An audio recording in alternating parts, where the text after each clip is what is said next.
We are coming to you from the city beautiful Chicago, Illinois, where tonight WGN Sports on the U presents White Sox baseball. It's Paul Konerko, Adam Dunn, A.J. Pierzynski and the Sox as they get set to butt heads with Joe Mauer, Justin Morneau, and Ron Gardenhire's Minnesota Twins. Hi, everybody, and welcome. I'm Ken Harrelson with Steve Stone as we get set to bring you the first of this three-game set and the first of the six-game homestand. We'll finish it off over the weekend 3 against Cleveland. So the Sox with an off day yesterday after coming off a big sweep over the Cubs on Friday, Saturday, and Sunday. So the Sox come in at 21-21, 2.5 games back of the Tribe, and tonight Gavin Floyd. Last time out, Gavin had some problems with the Angels. In fact, he gave up 7 runs in one of his worst performances of the year. But that doesn't diminish what he had done before that, which was string together 4 very good performances. However, lifetime against these Twins, he's just 4-10. His ERA up close to 6 3/4. So this is a guy that's really struggled against a team that is struggling this year. Lately, Minnesota's playing some pretty good baseball. They're winners of 6 of their last 10. But they're in last place. They got P.J. Walters going to the mound at 1-1. His ERA about 3.5. He came out of the St. Louis organization, was undefeated in the minor leagues before coming to the major leagues and throwing the ball pretty well. So we've got our work cut out for us here tonight. Some good left-hand hitters in the lineup, some speed at the top for the Twins. But let's go get them. All right, sit back, relax, and strap it down. White Sox baseball coming your way.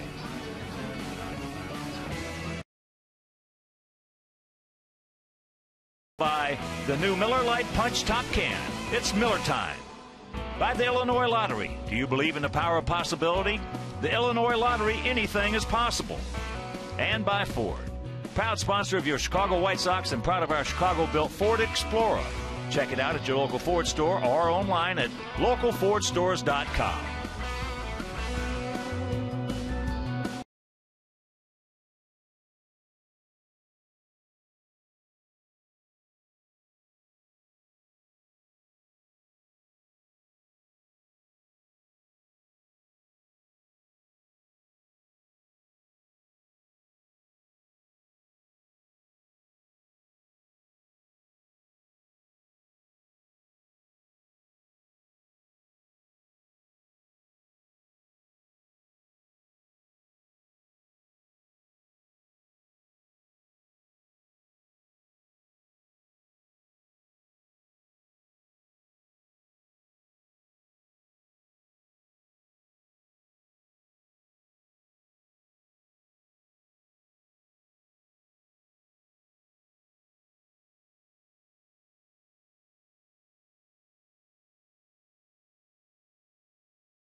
With everybody, I think everybody, they appreciate things a little bit more.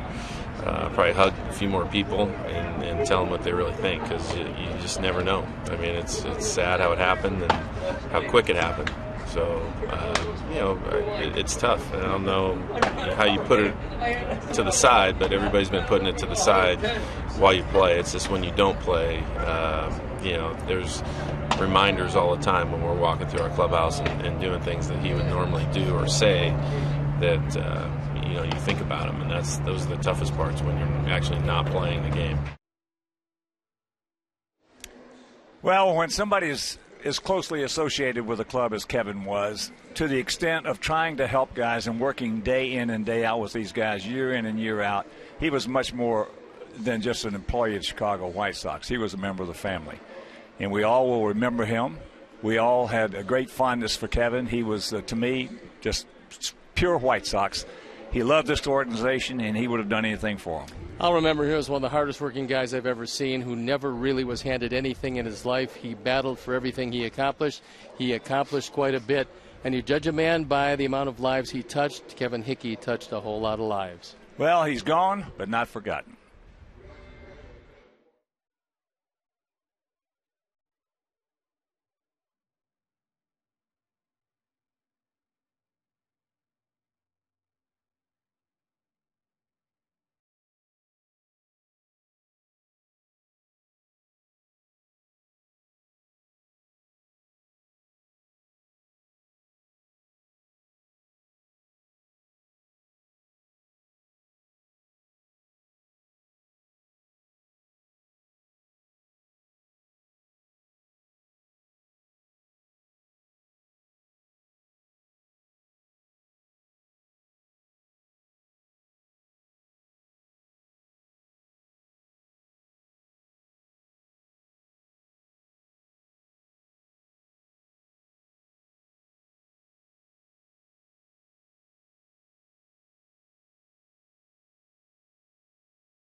Live sports.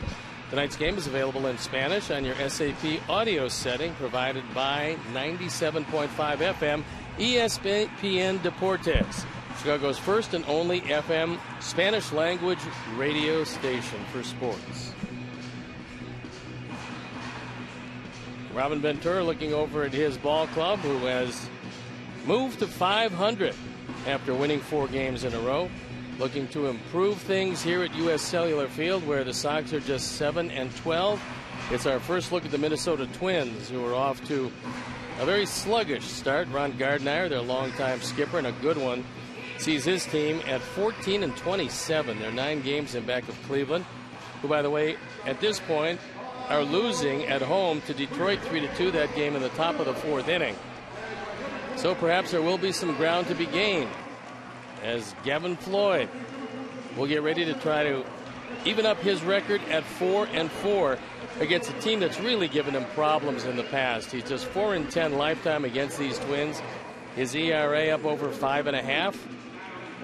They have a completely different team these days, but they still have some speed at the top in Span and Revere, some power in the middle, and hopefully Gavin will be able to put that game behind him the last time out against the Angels, where he really didn't have particularly good stuff. So this is how Ron Gardner is going to line up his Twins. Span leading off with Revere hitting second. Then it's Mauer, Willingham, Morneau back from a bad wrist, Ryan Domit, who's got some power from the left side, Dozier, Casilla, and Carroll round out the starting lineup. The defense and how they'll line up behind Gavin tonight. Viciedo, Diaza, and Rios in the outfield with Escobar, Ramirez, Gordon Beckham, and it's nice to see Paul Konerko back in the lineup. A.J. Pierzynski gets a nod behind the plate, and Gavin Floyd on the hill. Overall, it's been a pretty good year for Gavin, as his ERA is just under 3.5. His record 3-4. Opponents hitting just .217, which is pretty good. Strikeout to walk ratio, very good. And to be able to control this team, you've got to control Span and Revere at the top. They're the 2 speed merchants ahead of those guys in the middle. The umpires for the game tonight: Dana DeMuth behind the plate. Kerwin Danley is at first. Paul Nauert is at second, and Doug Eddings is at third. So it's a cool night at the ballpark. 61 degrees at game time. The wind, not all that much of a factor here tonight. And it will get a little cooler as we move along. But it's very nice baseball weather, not a cloud in the sky. As AJ tosses it down to second, we're ready to play baseball, and I'm ready to turn it over to my play-by-play partner, Ken Harrelson. All right, Steve, thank you very much. And once again, good evening, everyone, and welcome to White Sox baseball right here with WGN Sports on the U. So happy you could join us for the first of this 3-game set and this 6-game homestand. 3 with Cleveland, Friday, Saturday, and Sunday. So Denard Span gets set to lead it off. Denard steps in, hitting at .291, no homers. He's driven in 10. Escobar in on the grass at third, and Paulie halfway at first, and the first pitch of the ball game taken for a strike. And here at the ballpark, 330 down the left field line, 335 down the right field line, 375 in the gaps, and 400 straightaway center. There are a lot of these Twins that have good muscle memory against Gavin Floyd. Steve mentioned he is 4-10 lifetime. For an example, Span, who is 13 for 26 against him.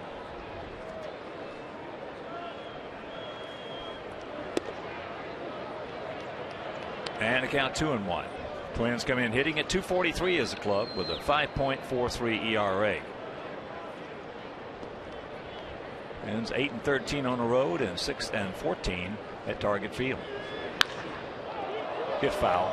Get foul. It will. So just a long, hard strike. 2-2. Denard Span is a pretty good, solid player. He plays center field. Might not have the speed of Revere, who shifts to right when Span starts. But if he does get on, normally you've got some problems. Didn't have a great year last year, but he had a good one.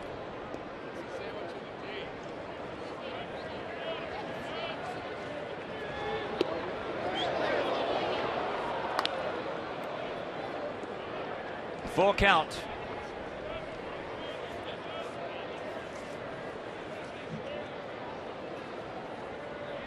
These two teams met 18 times last year, and they split them. That's high in the right center field. Alex. Well, what happened to Minnesota last year was a first for me in all my years in this game.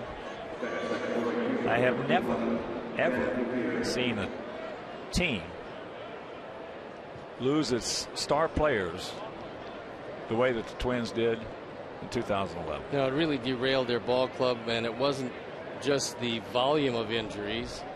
It was the quality of the players that went down. I mean, they seem to be going down once a week.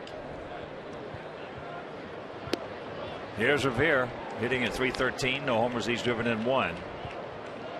Last year he hit .267 with the Twinkies, no homers, and drove in 30. No, I've never seen all their star players go down like they did last year. And there's a lot of new faces on the Twins this year. Oh, nice little Bolingbrook bounce right there. So 2 down. And some of the real good players gone from last year's team. Michael Kadire, don't have to tell you how well he hit against the Sox. Jason Kubel, another one of the guys that in the middle of that lineup was a huge force. Joe Nathan gone.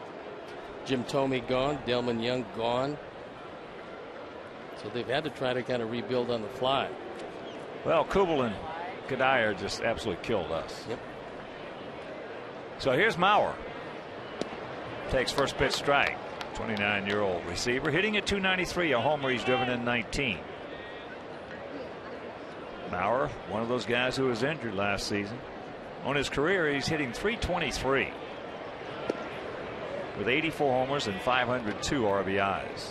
One of the big factors for the Twins not doing what they used to do in the Dome is Mauer can't hit the ball out of the park in Target Field. He's hit a grand total of 2 home runs in 2+ years there. There's a Solid single to left, and he'll make the big turn as Viciedo gets it back in. Boy, has he got a gun out there. He is fun to watch throw. Viciedo has a right fielder's arm in left field. Gavin gets a changeup up. Mauer shows you why he's won multiple batting titles, as he just waits back, lets the ball get deep enough, and drives into left center field. They're not going to be running on the tank too often these days. The scouting report has gone around that he's not only strong of arm, but very accurate. And here was a good pickup for the Twins. Josh Willingham. High pop up right side. Paulie making the call. And he's got the ball. So after a half inning of play, it's the Twins nothing and our guys coming to bat.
Swinging a hot bat leading off, then it's Beckham in the 2 spot. Adam Dunn the DH. Paulie back in the lineup and hitting cleanup with AJ Pierzynski red hot hitting 5th, and it's Rios, Viciedo, Ramirez, and Escobar rounding out the 9. The defense and how they'll line up behind P.J. Walters, Willingham, Span, and Revere in the infield. Carroll, Dozier, Casilla, and Morneau. Joe Mauer behind the plate, and P.J. Walters on the hill. 1-1 this year in his 2 starts. He was undefeated in AAA. His ERA little above 3.5. Opponents hitting .217, which is good. And he has to move the ball around to be effective. And before we show you our picks to click, you at home select yours. As the first pitch, strike 1 to Diaza. Alejandro hitting at .288. 3 homers. He's driven in 13. That's into left field. Willingham.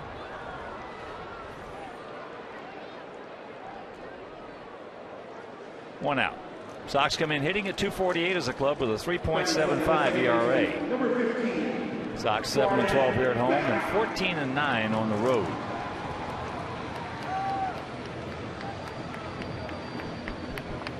Walters is going to be aggressive. He's going to throw strikes, going to move the ball in and out. He has both a curve and a slider. His curveball's a little bit better of the 2.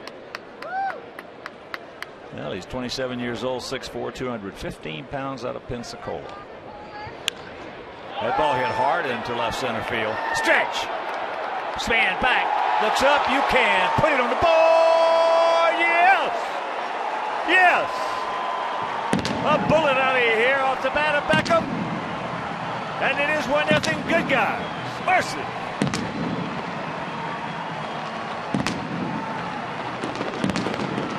Gordon Beckham, whose power was stifled early in the year, is starting to hit the ball awfully hard. His 5th home run, he's driven in 14. And this fastball up and out over the plate goes out in a hurry. So here's Adam. Fouls that back. Adam comes in at 247, 14 long ones and 32 knocked in. Gordon Beckham took advantage of the fact that Walters likes to try to get ahead early, and he picked on the first fastball he saw and put the team up 1-0.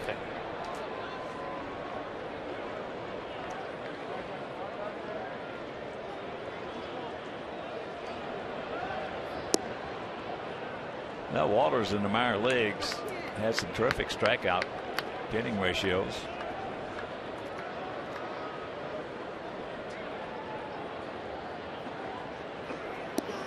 Breaking ball and the count 1-2.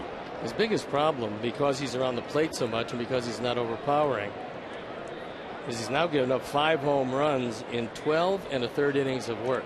That is a very high total.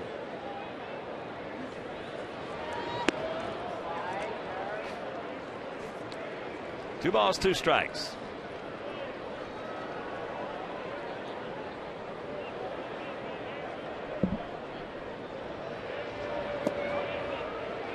Change up and the count 3-2.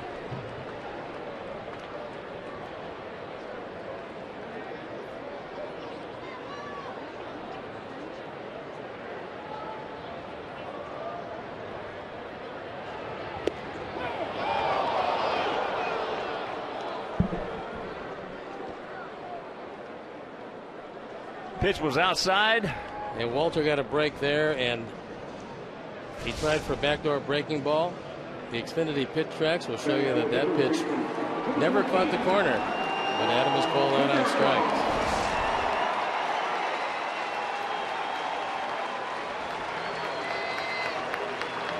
So a nice round of applause for Paulie. Paulie comes in at 367, 8 homers and 23 driven in.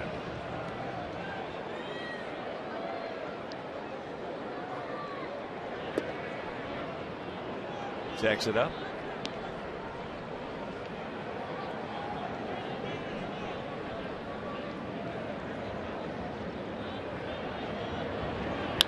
And there's a shot. Willingham giving chase, bobbles it. Now Paulie's just going to go ahead and amble on into second with his 10th two-bagger.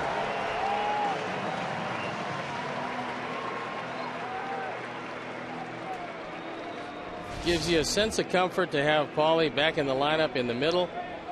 That fastball out away from him, but at 87, not going to get it by Paul.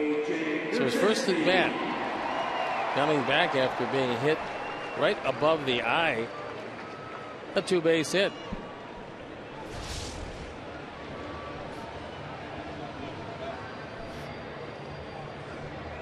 That'll bring up AJ. AJ at 301, 6 homers and 27 knocked in. Ball hit hard, but Dozier's there, throws him out. But the home run by Beckham, his 5th. And we will go to the second, leading 1-0.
Morneau,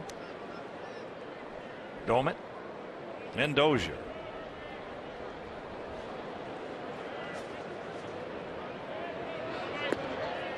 Takes up high. Morneau comes in at 237, 5 homers, 15 knocked in.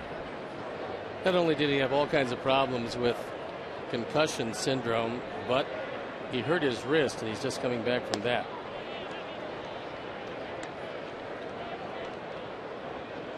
He is 6 for 26 lifetime off Gavin with a couple of homers. When he's at the top of his game, which he hasn't been this year, he is really a force to be reckoned with. Yanks that one foul.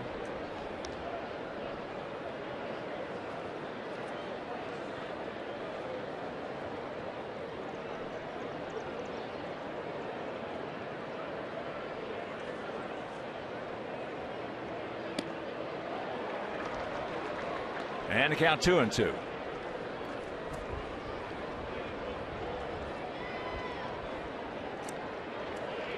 Also, in case you did not hear, Sox placed Brent Morel on the disabled list. That's out of play left side and agreed to terms with infielder Orlando Hudson.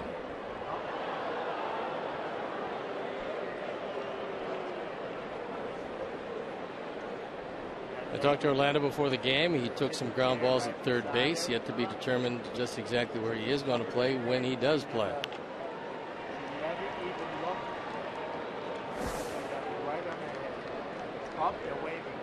That's what he's done over the course of his major league career. Switch hitter, won Gold Gloves at second base. We'll see if he can play third. Full count to Morneau.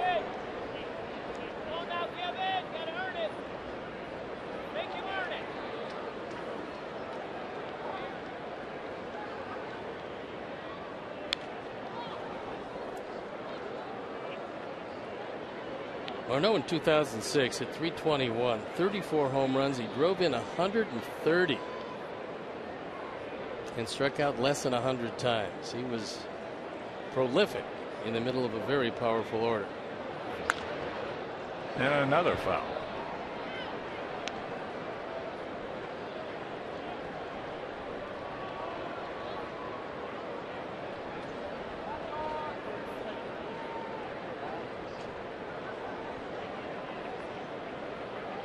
Once again, the payoff pitch.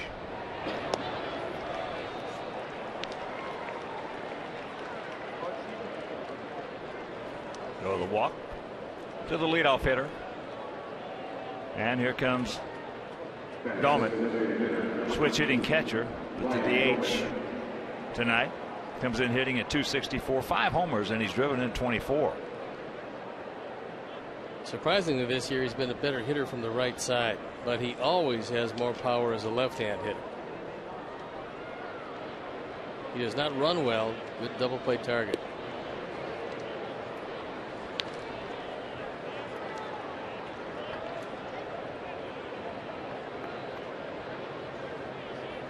Ryan Domet.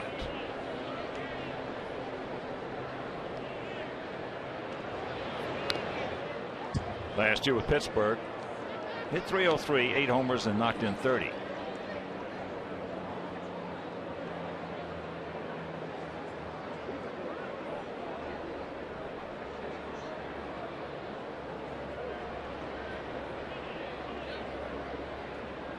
Outfield straight up as the count moves to 1-2.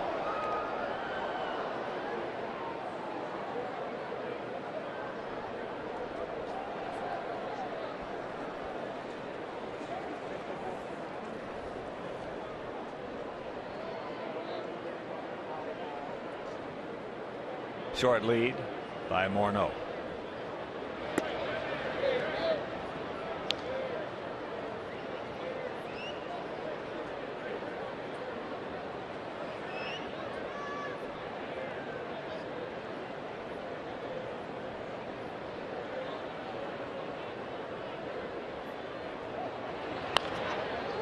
And that's fair.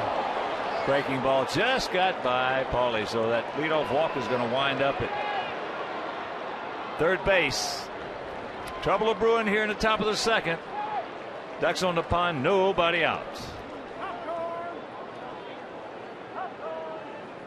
Looked for a moment that Alex Rios would have a shot at Ryan Doumit at second base, but he double clutched on the throw.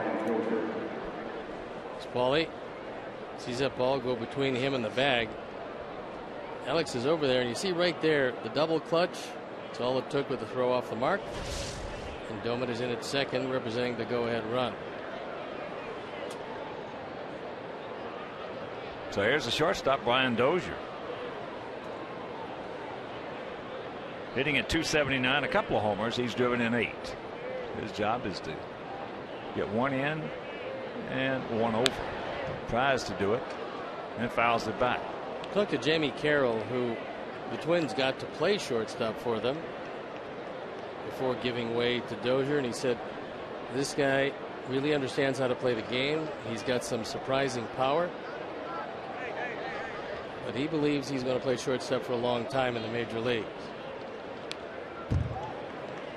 Well, he has put 2 swings on it, trying to stay inside to move the ball to the right side.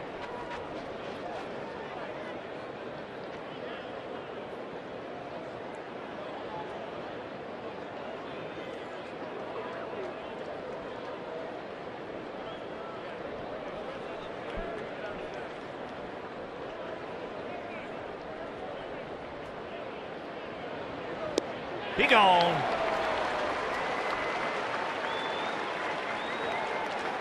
Big out. First strikeout of the night, and a huge pitch for Gavin Floyd. Throws that little cutter way off the plate. Young shortstop expands his zone. Now you got to get by Casilla, who is 7 for 17 lifetime off Gavin. Casilla comes in hitting at .235. And that ball gets by Paulie, and it's going to score a pair. So it's a 2-1 Minnesota lead. Leadoff walks will absolutely kill you.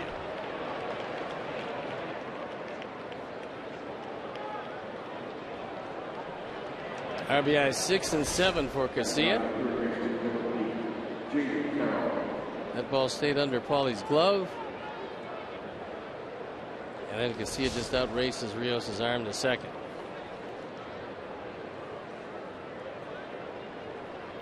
Third baseman Jamie Carroll hitting at .224, and he's 6 for 16 lifetime off Gavin.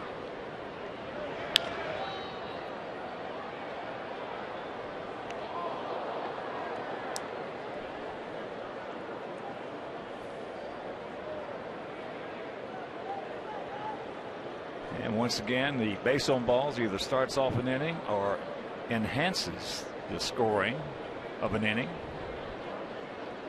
This year against us. Wow. Well, the leadoff walks are especially damaging, but seemingly this year, whenever the walks occur, they find a way to come home to score. And this lineup, which has always been troublesome for Gavin, regardless of who's wearing the Twins uniform, continues to be so here tonight.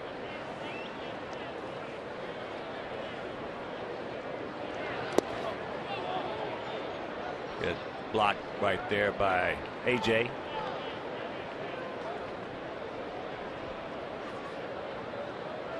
Jamie Carroll last year hit .290 for the Dodgers. 38-year-old veteran has really played well against us.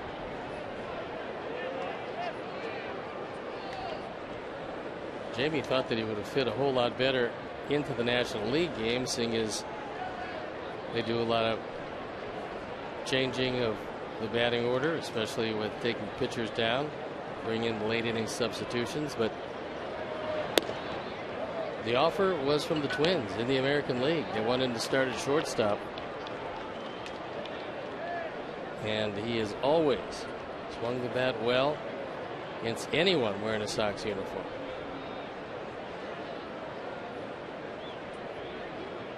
(3-1). And there's a base hit. What new?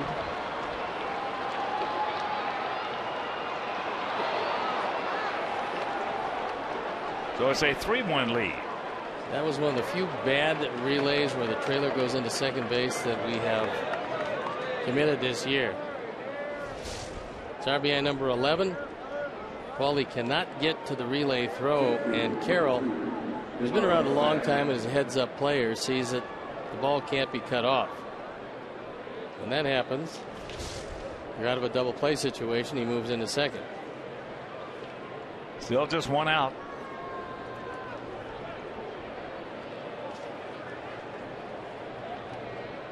And here's Denard Span. And that ball gets away. I wish we had a do-over for this inning. Well, just a reboot. First wild pitch of the year for Gavin Floyd. As that curveball hits off the thigh of AJ, bounds away, and now you got to bring the infield in at all 4 positions. And Jamie Carroll now hitting .340 against us in 108 at bats.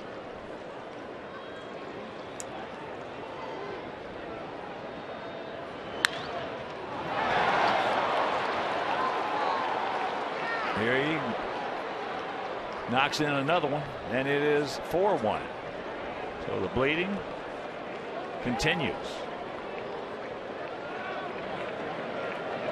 Some clubs just got your number. When you're 4-10 against a team coming in, you wind up making mistakes with the fastball. This one right down the middle through a drawn-in infield. No chance for Paulie, as Span is not known as a dead pull hitter, but he got out ahead of that one, sending Don Cooper to the mound and do whatever he can do to tell Gavin there's a long way to go in this one, and the Minnesota pitching staff has been far from overwhelming, so get out of this inning.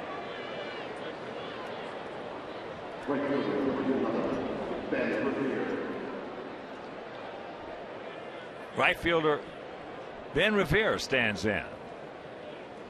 He grounded out to Beckham last inning. Span, pretty good lead. He's 4 for 7 in stolen bases. Minnesota 20-for-27 in that category.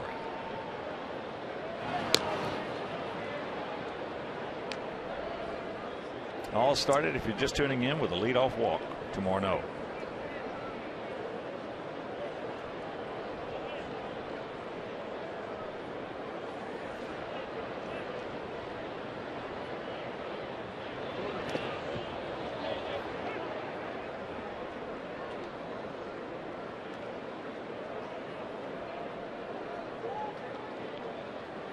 Four runs on 5 hits for them. 1 run on 2 hits for us if you're just tuning in. Beckham got us on the board in a hurry with his 5th homer.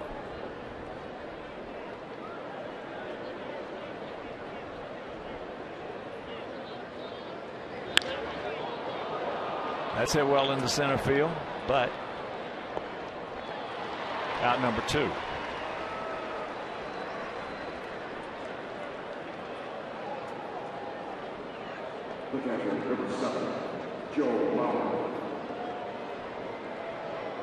We have 2 out. That'll bring up the catcher Joe Morneau, who lined a solid single into left field.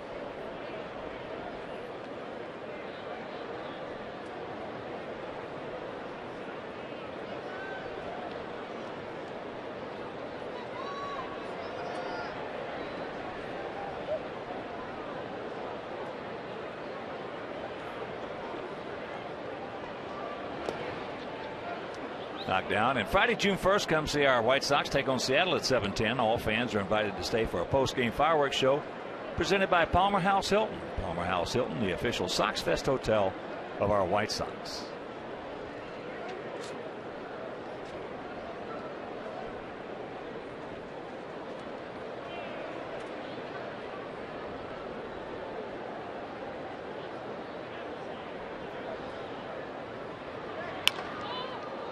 That's sliced and going foul. So the count 1-1 on what has been a bad inning for Gavin.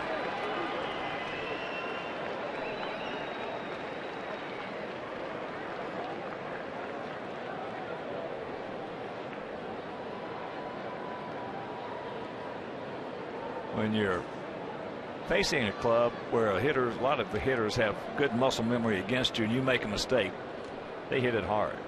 As opposed to when you're facing a club that you have pitched well against, you make that same mistake, they usually pop it up or ground it out.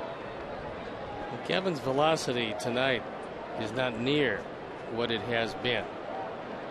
So when I see him throw fastballs and they hover around 89, 90 miles an hour, he's not feeling at the top of his game.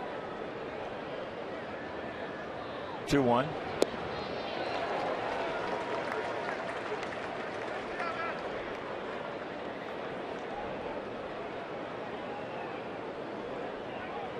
Well, they are certainly having some big hacks off of him,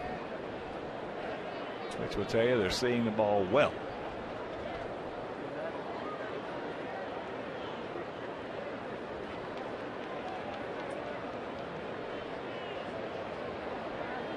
There you go. Good play by Alexei. Fifth stolen base for Denard. He got a tremendous jump. Even with a pinpoint throw, it's doubtful that they're going to get him. Gavin's done a much better job this year holding runners close. That time he kind of forgot about Span and trying to get out one of the league's best in Mauer. And Span took advantage of it. So 2 out and the 3-2 pitch.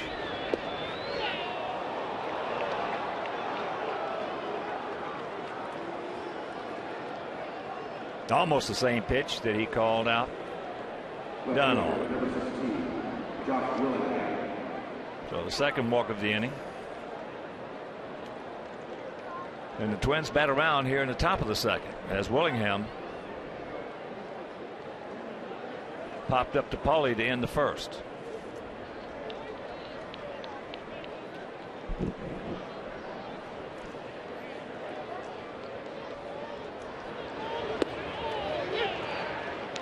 This guy, 33-year-old veteran. Last year at Oakland at 246, 29 homers and drove in 98.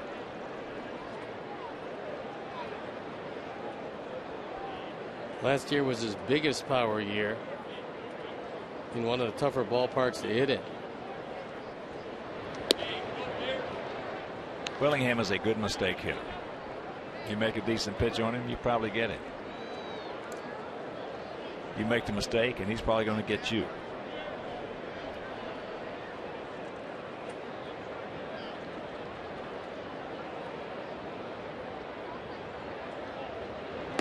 And there are a lot of guys in the big leagues who have played 10, 12, 15 years who were good mistake hitters, but they couldn't hit a decent pitch. Meanwhile, they played for a long time, had productive careers. Well, pitchers are going to give you at least one and sometimes more pitches to hit in a bat.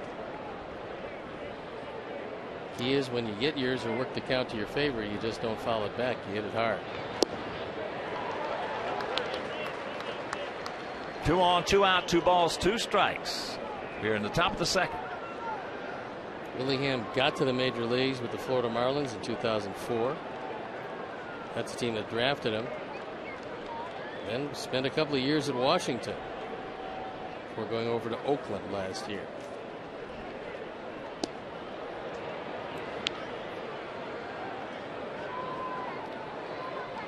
And that was pitch number 52.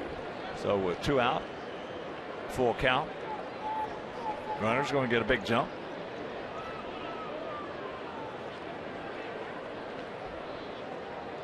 '40th pitch of the inning.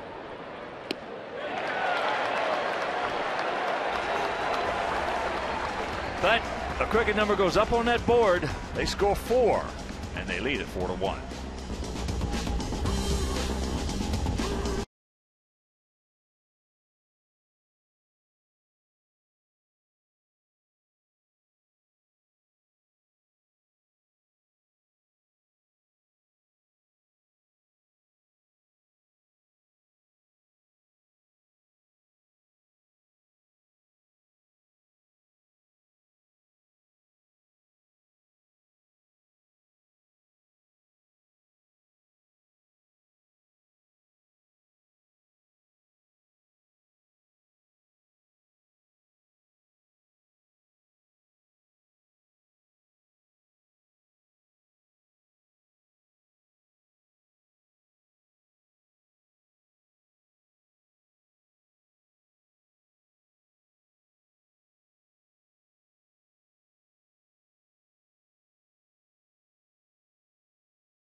9 AL MVP. Joe's won 3 batting titles, 3 gold gloves. Has been named to the AL All-Star team 4 times in his career. This catcher profile is sponsored by Xfinity Home. Xfinity Home offers state-of-the-art features that help you stay connected to your home and family anytime, anywhere. Rios, Viciedo, and Ramirez here in the bottom of the second. 4-1 Twinkies.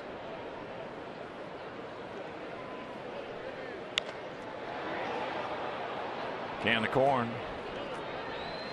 Revere, 1 out. And with 1 out, let's check out our BMW picks to click tonight. Jim Angio, our director of the crew, went with Escobar. He's going with Diaza and Phyllis, Tom, and Deb Bianakis down at the Roseland Garden Center in South Bend. And we're going to go with the Tank. He's at the plate right now. So for a limited time, get incredible lease deals on the 2012 BMW 3 Series. Visit ChicagolandBMW.com for more information.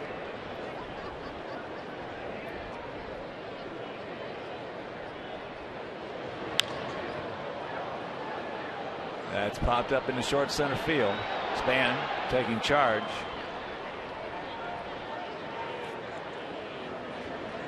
Two out. Viciedo got that one off the end of the bat. There's a little cutter or a slider that he identified as a fastball, went to get it, just moved toward the end from the sweet spot, and he get a little pop-up. Here's Alexei at 207, a homer and 17 knocked in.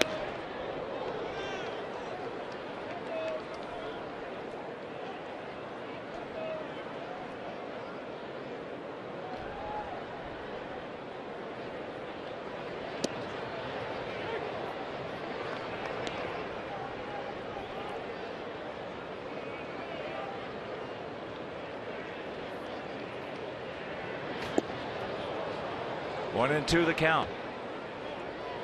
Good overhand breaking ball by Walter. He will work quickly.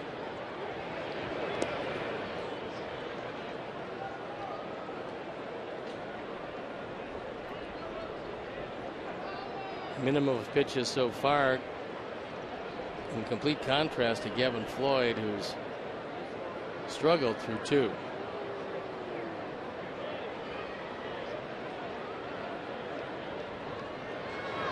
Change up.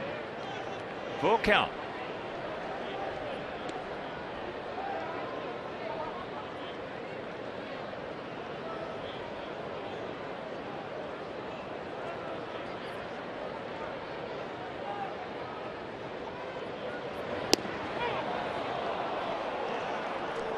That's a 1-2-3 inning. Picks up his second strikeout, and he leads it 4-1.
Justin Morneau will lead it off. He started off that 4-run second with a base on balls.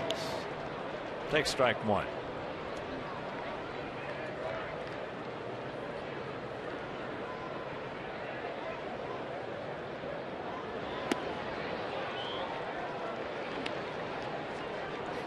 Oh, and 2. That time he went way up and out of the strike zone to go after that one.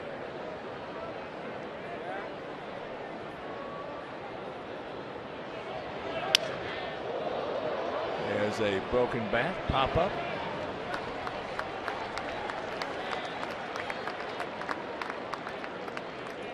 One down. And here's Doman. He hit a curveball right off the end of the bat. Just did nudge it by Paul for a double.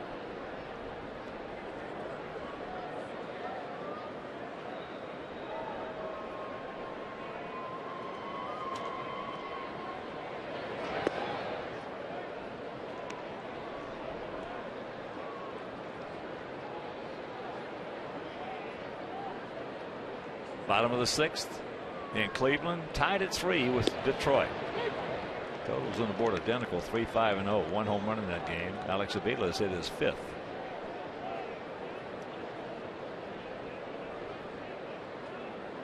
Jimenez and Porcello going head to head.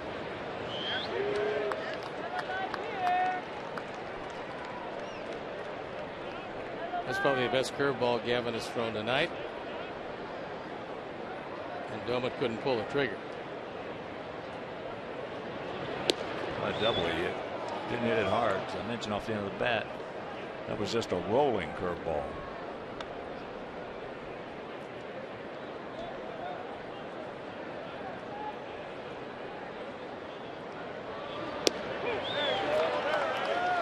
He gone.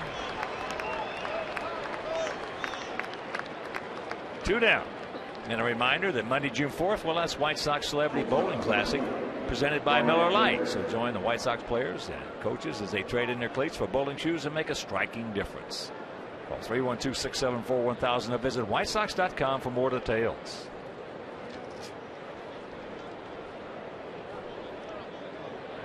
.111 in the 7th, of course, is beer frame.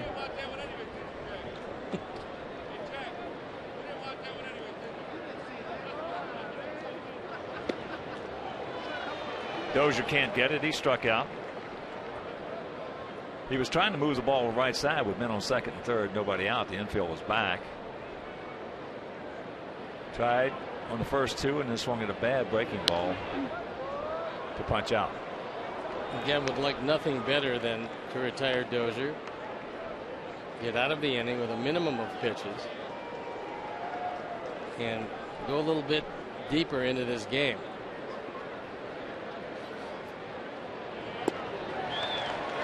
Here you go.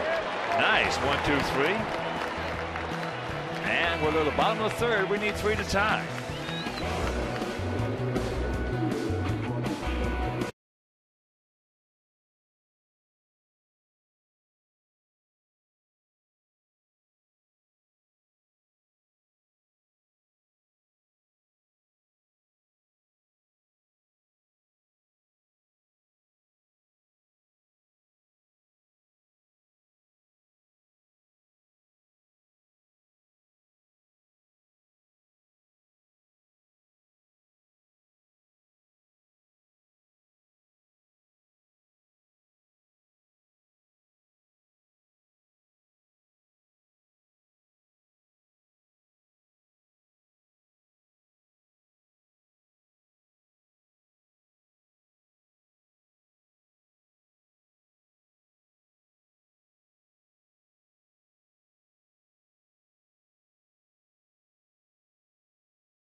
4-1 bad guys.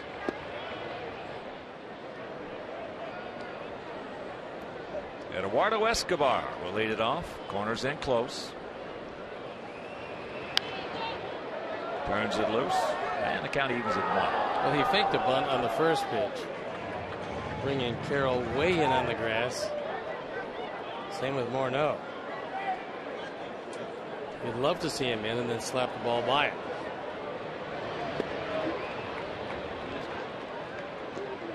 Two and one. Well, one of the advantages is Jamie Carroll does not have a third baseman's arm. But he's over at third as Dozier, who does have a strong arm, is taken over every day at short.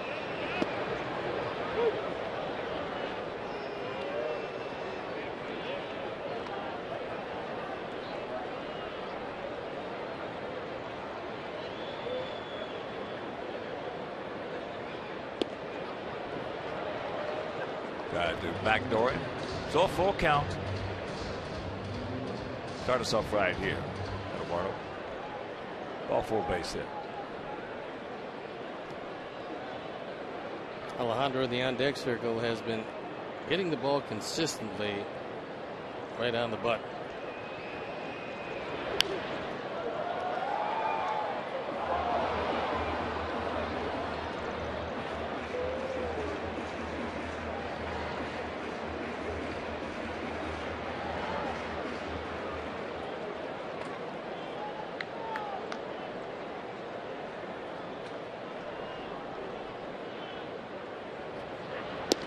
And that's ball 4, so the dreaded leadoff walk. Well, we caught a break there. That ball was in the zone. Take a look at Xfinity pitch tracks. Wow. We'll take it. Diaza hit the ball fairly hard. Went out to Willingham in left field. Escobar, good lead.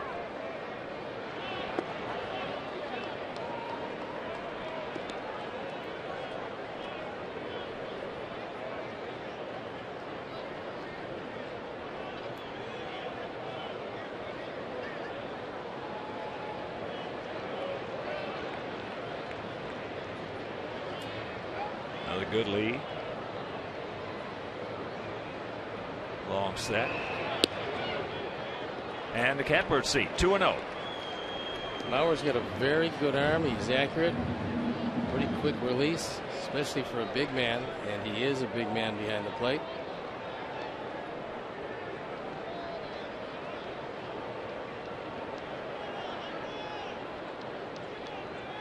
Darryl Boston.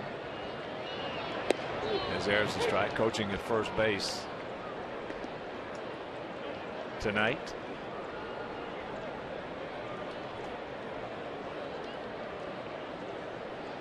That'll be a good time if Robin wants to use a hit and run. Sending Esquire, trying to stay out of the double play.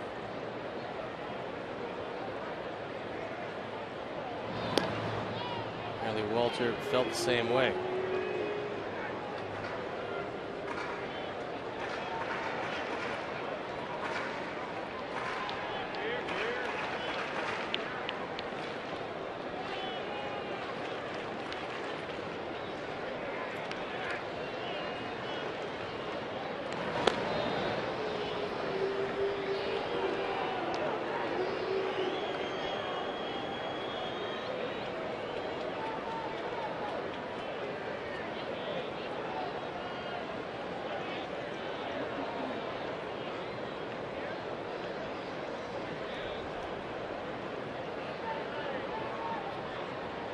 Another good lead.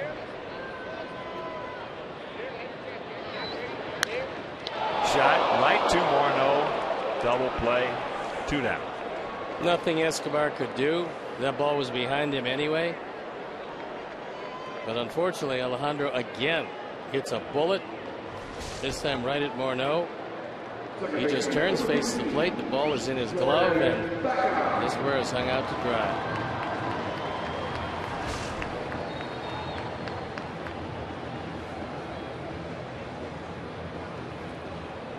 Here's Gordon.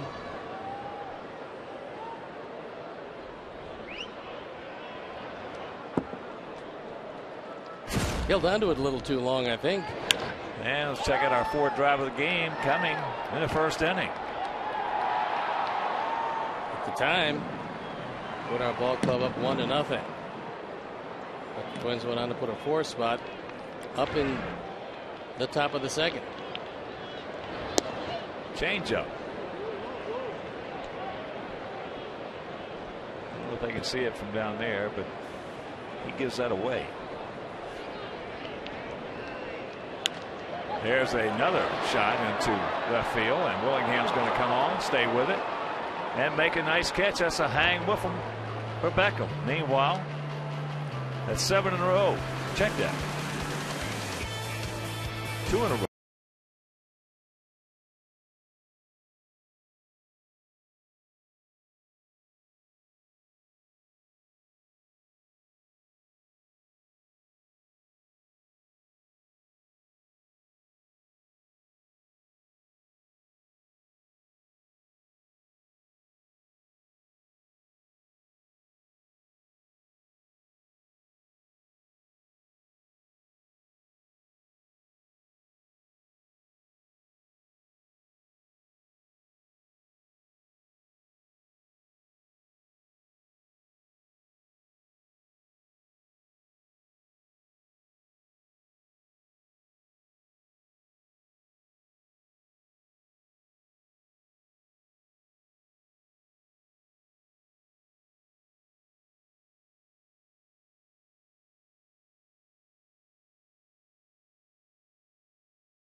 First pitch strike to Alexei Casilla, who had a 2-run double in the second inning.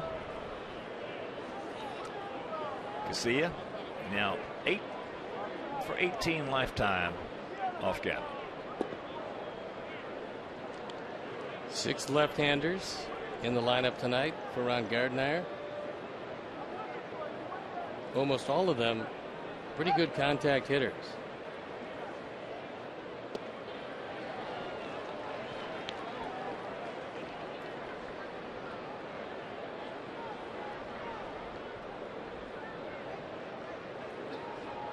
Four, 5-0 for their guys. 1-2-0 for our guys. Count evens at 2.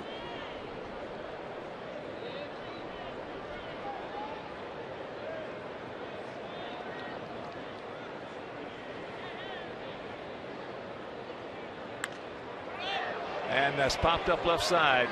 Come back. Good will.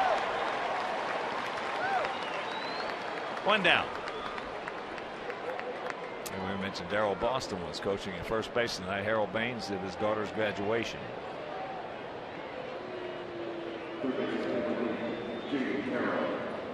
As here's Jimmy Carroll.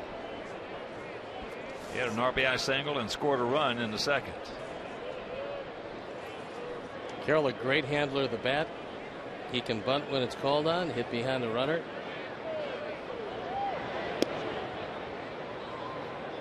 As I mentioned, hitting .340 against us.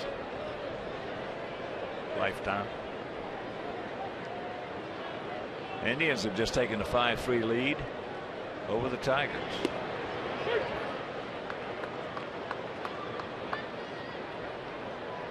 Cleveland coming to town Friday, Saturday, and Sunday.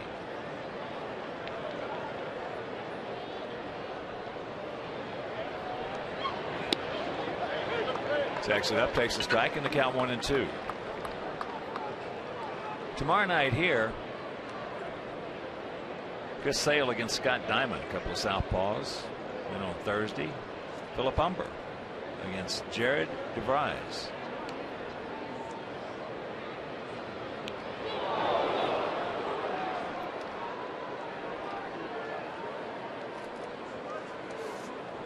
Carroll hit by the pitch.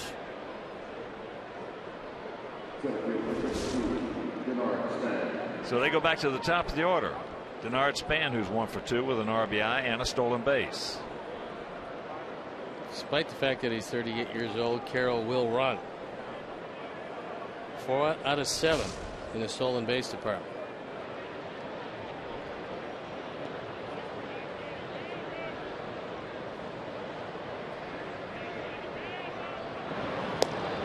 Well, there have been guys in baseball who have, this is much more prevalent in the last 50 years than it was in the first 40,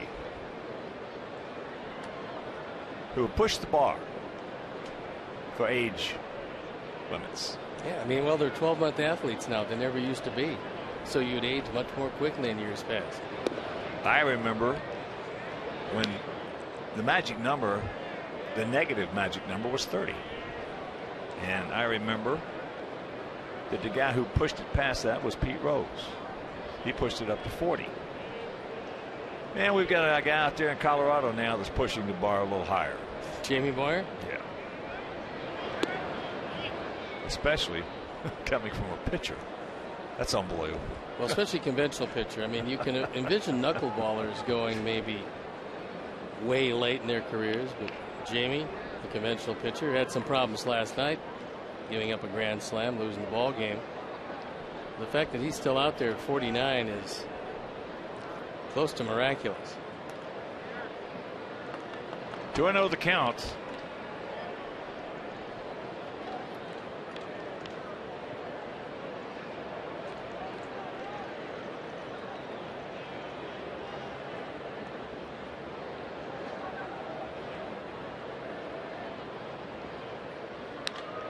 That ball hit hard.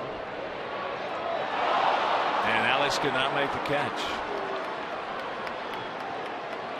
Sort of a stutter step jump on it. So more trouble brewing here after 1 out, the hit by pitch. Now ducks on the pond. Looked for an instant like Alex was going to make this catch. He did cut straight across. It did hit off his glove. And Diaza with a pretty good job running to the gap to making sure that Carroll couldn't score. And we talked about the muscle memory. Denard Span. Denard now 15 for 29 lifetime against Gavin Floyd. So that'll pretty much tell you he owns him. As the infield in. He'll hold the runner. And throw out with Ben Revere. I would say put Mauer on base now. See what Robin decides. I don't imagine they're going to pitch to him.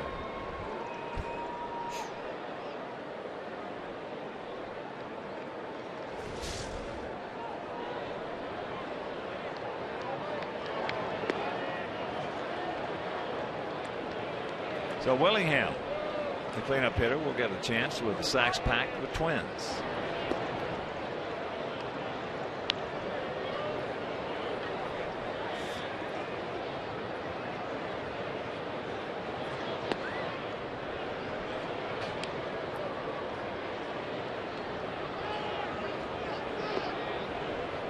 Mauer just his 3rd intentional pass this year.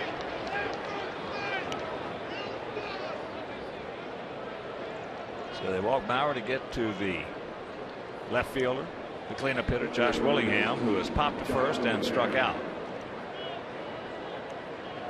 Willingham, their #1 run producer, with 25 driven in. That being said, it's still a righty-righty matchup. Well, he's sitting in good shape if they're going to continue with this lineup against right-handers with Maurer in front and Morneau in back.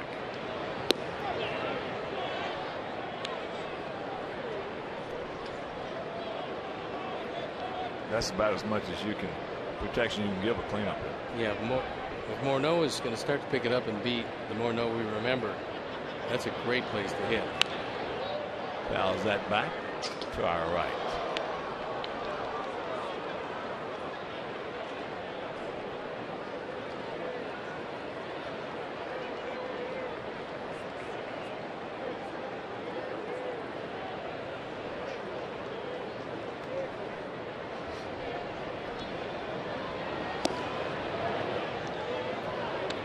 Big pitch right there, and the advantage goes to Willingham. 2-1.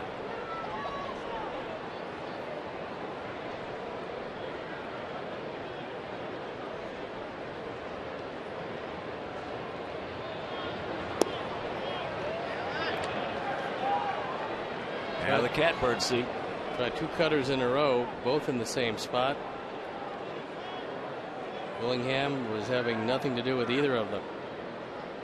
Pretty decent speed on the base paths. 3-1 the count. Got him. And that's going to score a pair. So the 1 out hit batsman Jamie Carroll starts it off. Then the double off the glove of Rios. And a 3-1 count. He got a fastball, drove it through the left side. RBIs number 26 and 27. And it's a 5-run Twin lead as they continue to torment Gavin Floyd.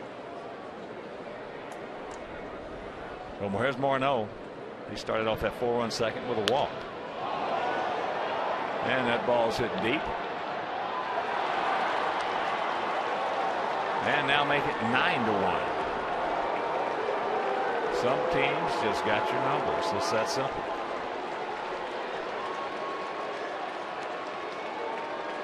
Home run number 6. Morneau is now driven in 18. And with 1 out and nobody on, all this started by hitting Jamie Carroll. First ball, high changeup. High changeups, not too effective.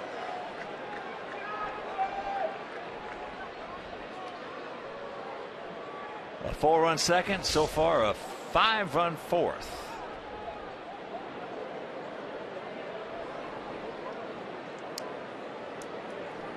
So Gavin just didn't have it tonight.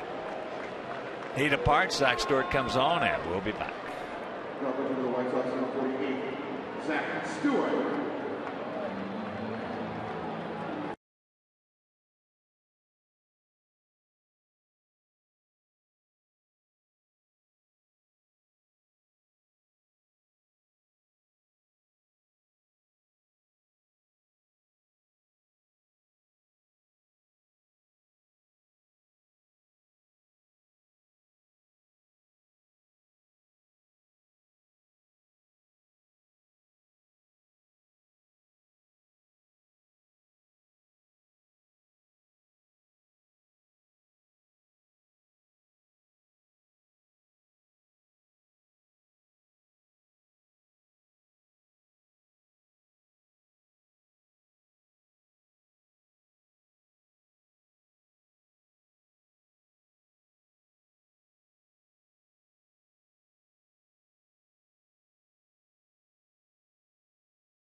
The 11th time, the ERA 4.73.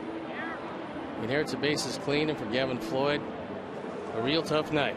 3 1/3 innings, 9 runs on 8 hits, walked 3, fanned 4, hit 1. And coming on the heels of the last performance against the Angels, been a tough 5 days for Gavin. Here's Ryan Newman. Newman has doubled, scored, and struck out.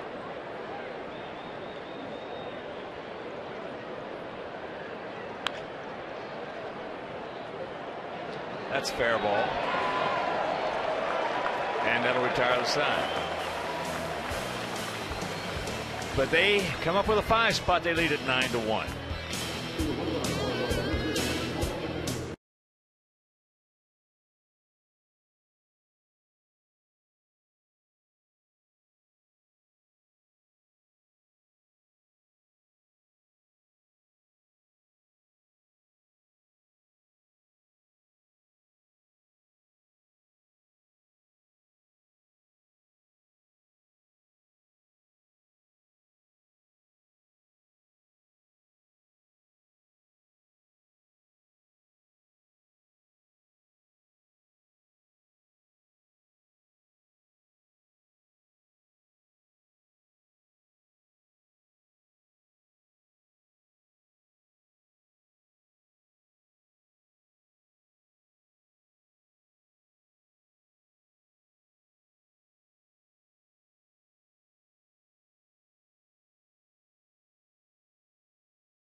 Right where we want.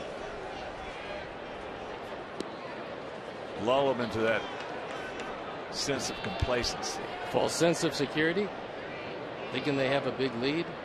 Yeah. And then lower the boom. And then come out swinging.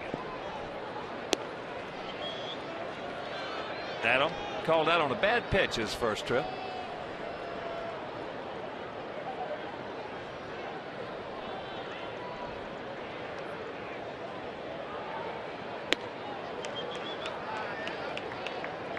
And the count 3-0.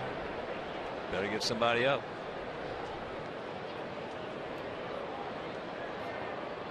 Yeah, maybe Walter will take this big lead and lose his concentration. We've seen that happen a time or two. I'll never forget that game in New York. As there's ball 4.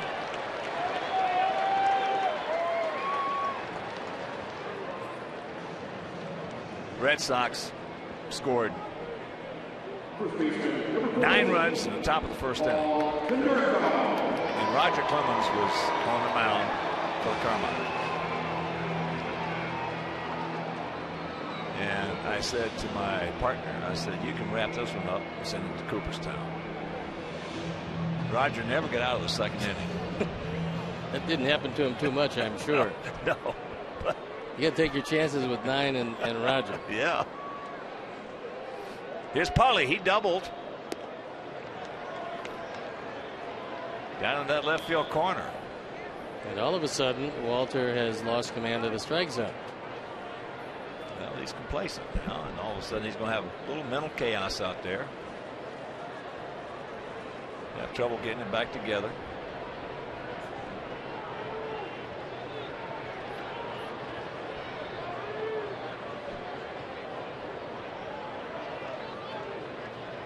Change up. And the count 2-0. Now Mauer wants to go out and try to impart a pearl of wisdom. Well, normally we have an over-under for Joe Mauer as far as trips to the mound. That over/under usually 9. Didn't we lower it to 8 last year, and then he waltzed right on by that? Yeah, I mean, he could go to the mound with the best of them.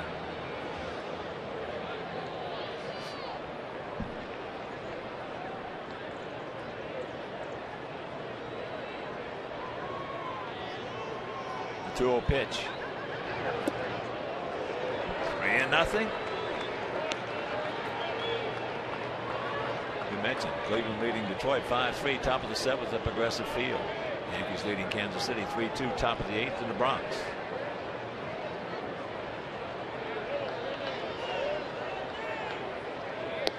There's the strike. Baltimore leading Boston 2-1. That's in the bottom of the 7th at Oriole Park.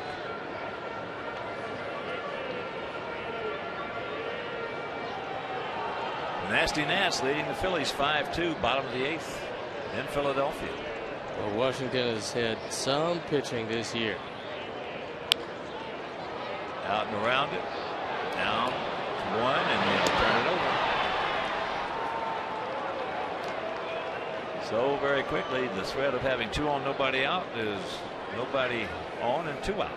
Second inning in a row where Walter walked the leadoff man only to see a double play. Last inning it was a line drive.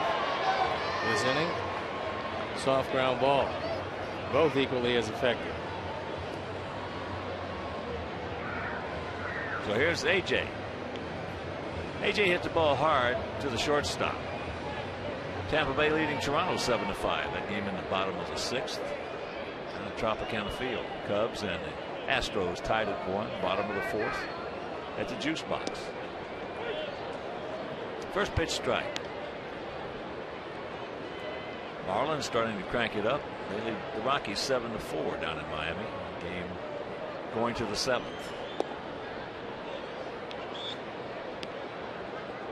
Marlins 23-19.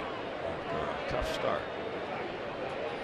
The Colorado Rocky team having some big pitching problems. 15-26. They're struggling. That was not hit hard. And that'll retire the side. We'll go the 5th, trailing by 8.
Guys, 1 run on 2 hits, no errors for our guys.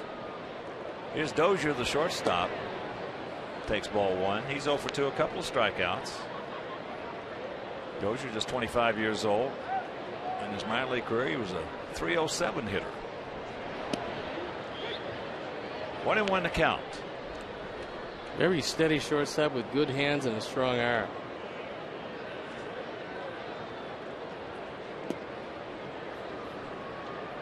Two and one.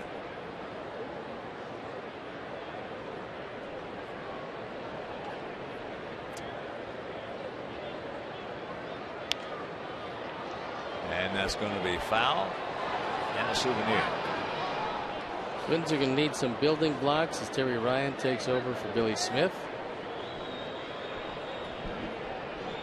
One of the big challenges will be rebuilding that pitching staff. As Gardy, terrific manager. Yes, he is. Just doesn't have a whole lot of talent. He gone. The fifth inning is brought to you by Fifth Third Bank, member of the FDIC. So here's Casilla. 1 for 2, that 2-run double and a run scored back in the second.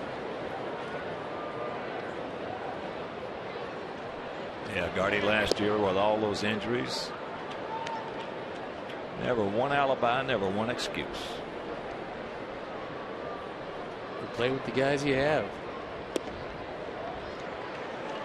Last year he was running out of them in a hurry.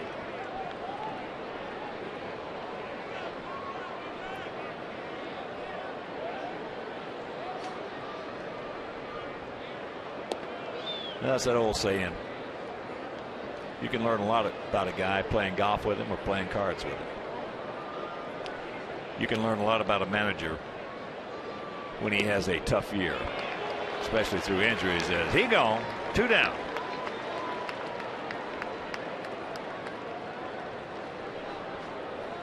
And he's one of the better ones. So here's Jamie Carroll. He is 1 for 1, hit by a pitch. He started off that 5-run fourth with 1 out being hit.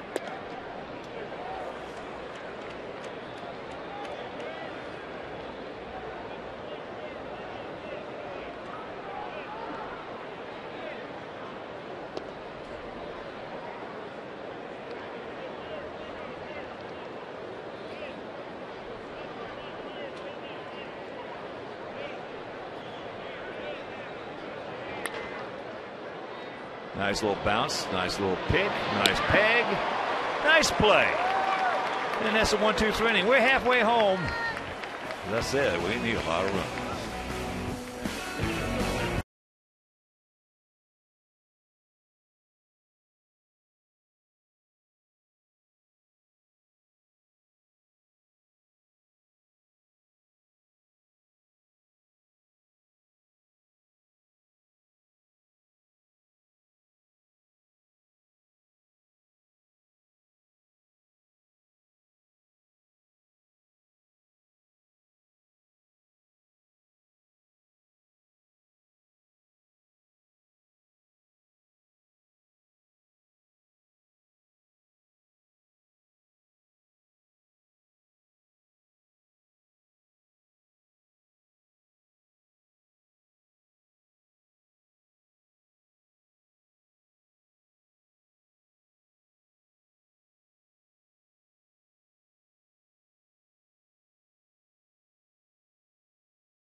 Fifth inning is brought to you by Fifth Third Bank, member FDIC.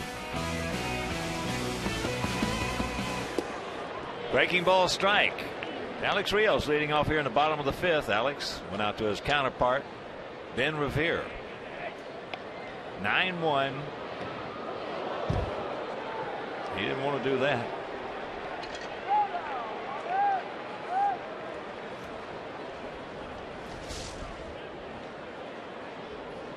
That fastball moving inside, catches him off the thigh, then gets a piece of Dana DeMuth on the way by. Got to get a little part of Joe Mauer also.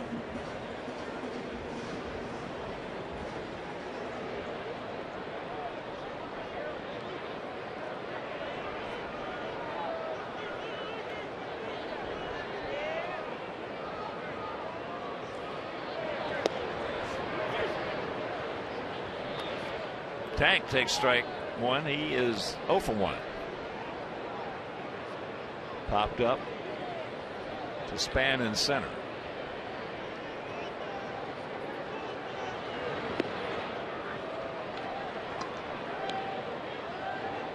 That's the first guy that Walters has hit this year.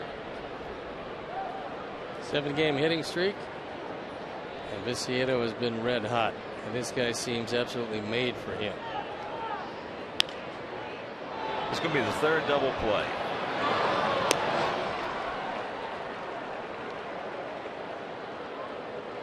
Double play in the 3rd, 4th, and now the 5th. That was a tailor-made 2 right over the middle.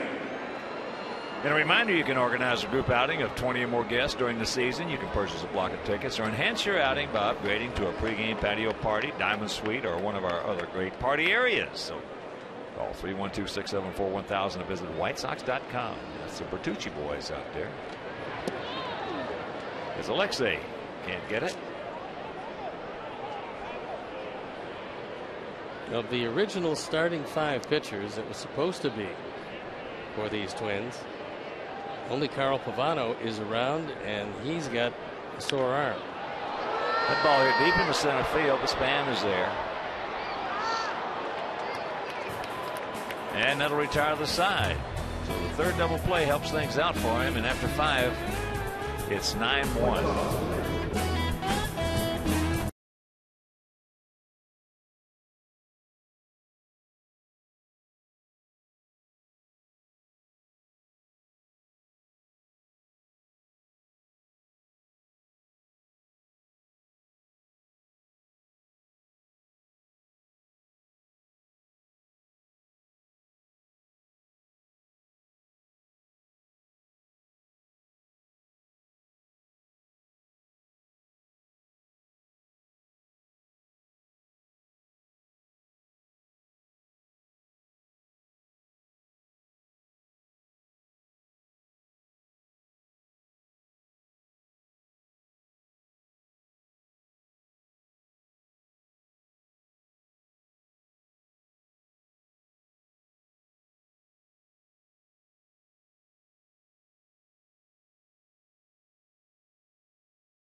Mauer faced Zach Stewart. Span is 2 for 3, an RBI single, a double, a stolen base, and a run scored. First pitch strike.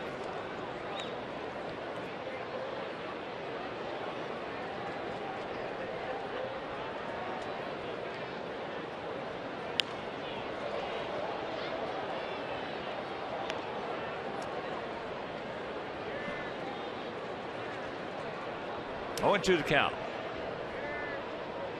Span a first-round draft pick of these Twins back in 2002. 20th pick overall in that draft.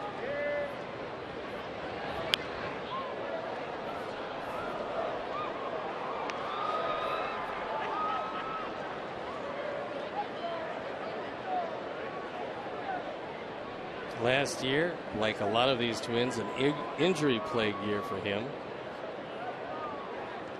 Lifetime 285 major league hitter, so he's been a pretty good one.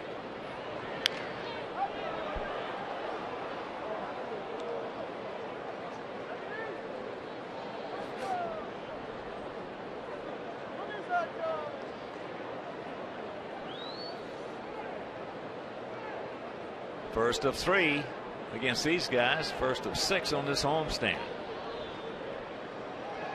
Friday, Saturday, and Sunday. Finish it off with 3 against Cleveland. Off the end of the bat. Nice play.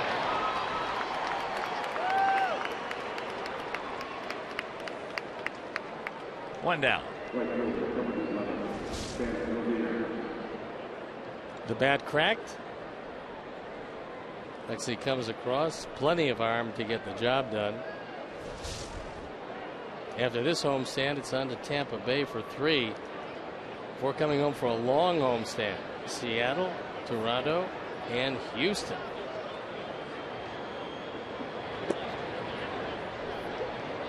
Revere. He's 0 for 3 tonight. 2 ground outs and a fly out.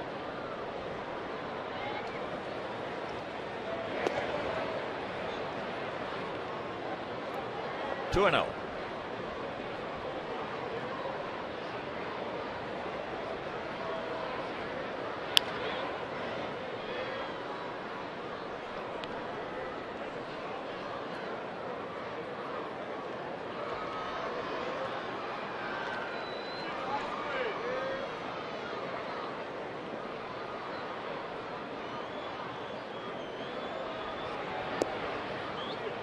Count evens 2-2.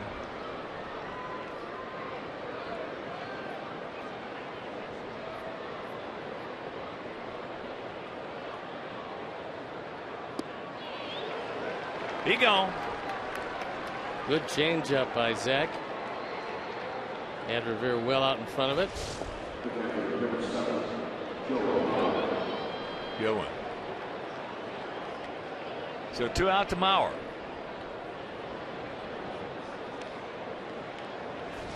Mauer is single, walked and scored. 1 for 1.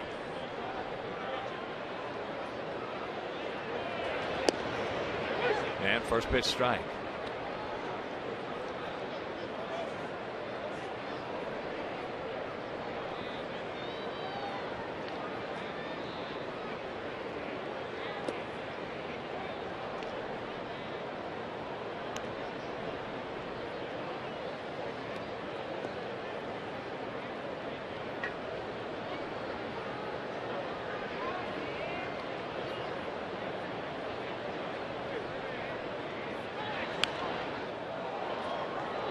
Big grip at that one. Got a good pitch to hit. Couldn't do anything with it.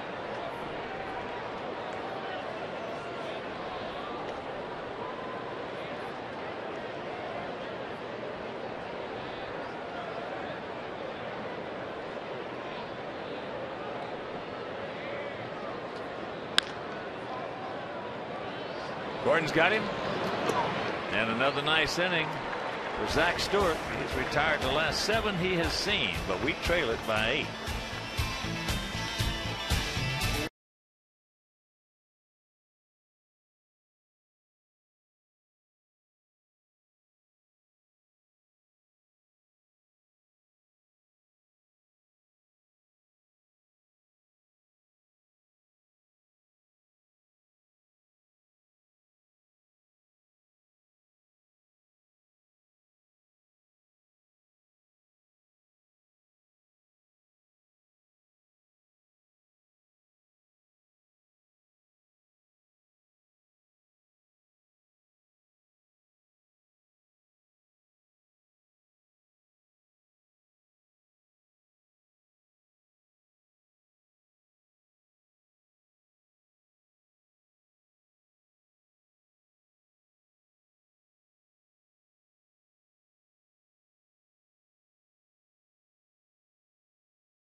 Chicagoland Dominics and look for the code word at the Pepsi Max display.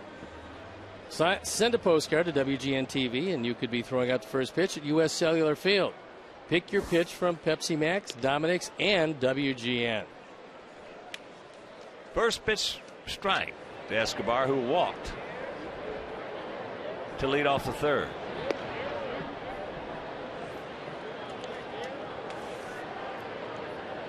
Nine runs on 8 hits for them, 1 run on 2 hits for us. Two and one. We managed to get the leadoff hitter on in each of the last 3 innings, but double plays gotten Walter out of it. And Sox fans join us on Saturday, May 26th, as our Sox take on the Indians. First 20,000 fans will receive a Robin Ventura bobblehead presented by Pepsi Max. That's Saturday, 26th. Sox and the Indians. As Escobar goes down, 1 out.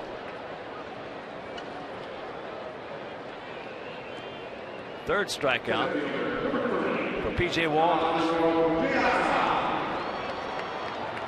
Walter has done it with a minimum of pitches, just 62 of them. He's walked a couple and hit one, but surrendered just those 2 hits in the first inning, and that's been it.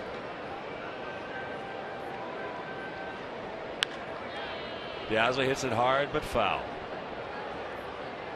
Piazza is 0 for 2, and twice he has hit it very hard. Once to left and once to Morneau at first. Outside of Gordon Beckham, Piazza's hit the ball about the hardest, with Zippo to show for it. Off the end of the bat on that changeup.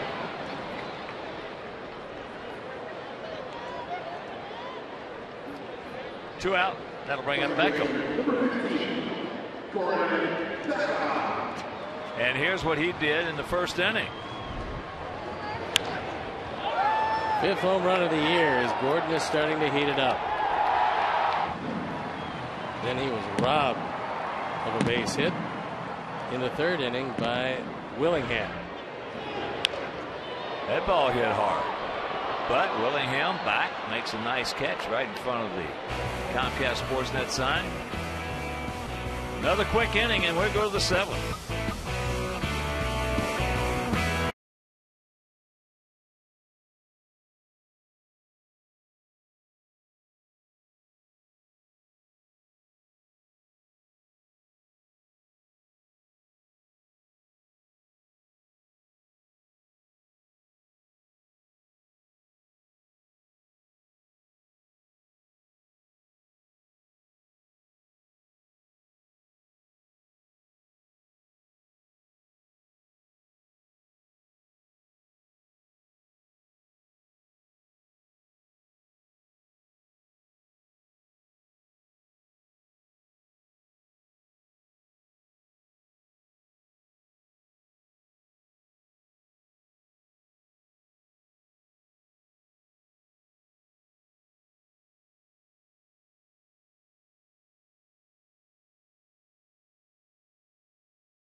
It'll be Willingham, Morneau, and Domet.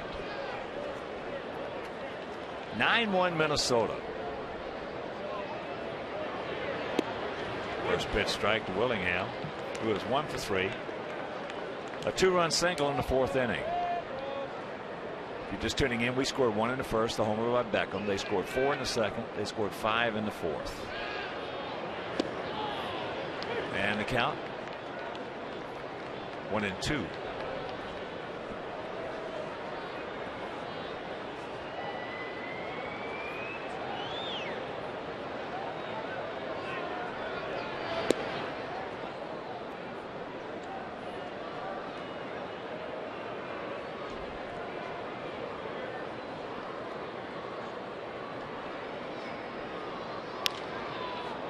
That's into center field.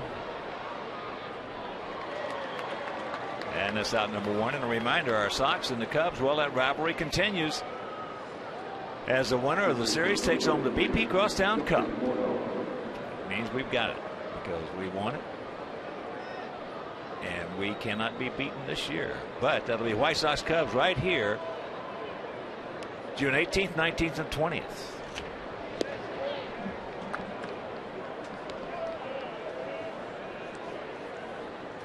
Morneau has walked, popped to second, and then cranked out a line drive 3-run homer.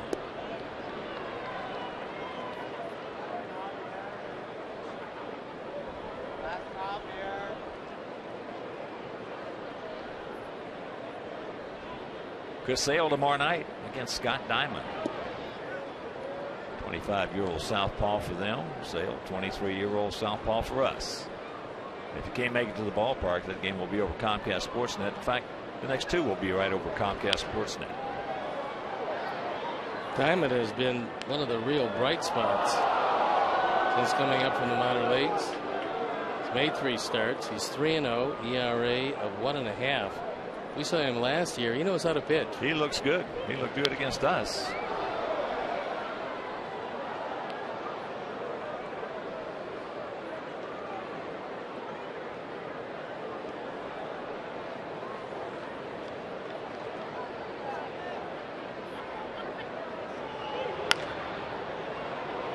That's into center field.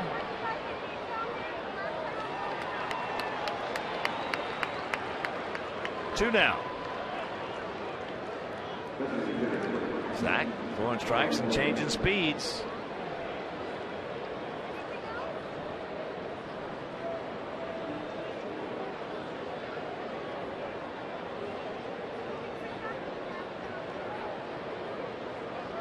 He came on back in the 4th inning. He's retired everybody he's seen. There's Domit, a double, a run scored, a strikeout, and a grounder to first.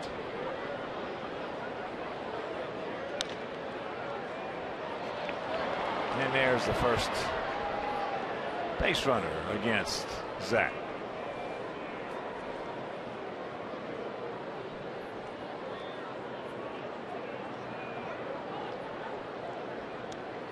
So we're going to have a pinch runner.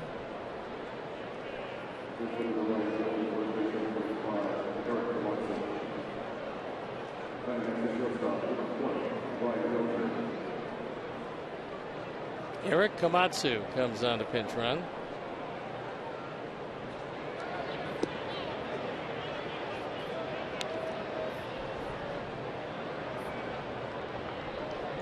Brian Dozier's had a tough night. Got the hat trick.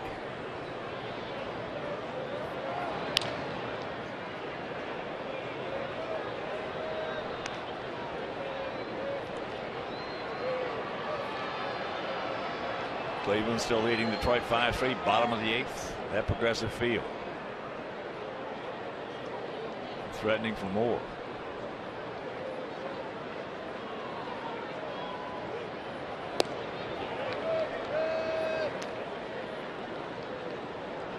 1-2 the count. Dozier's had all kinds of problems covering that slider away.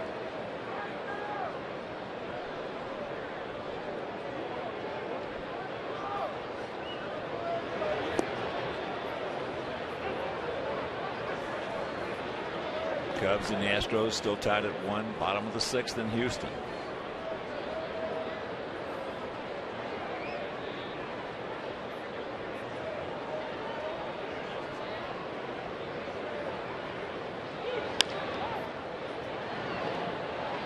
Beckham, and that'll retire to the side. 7th inning stretch, not good.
Ball.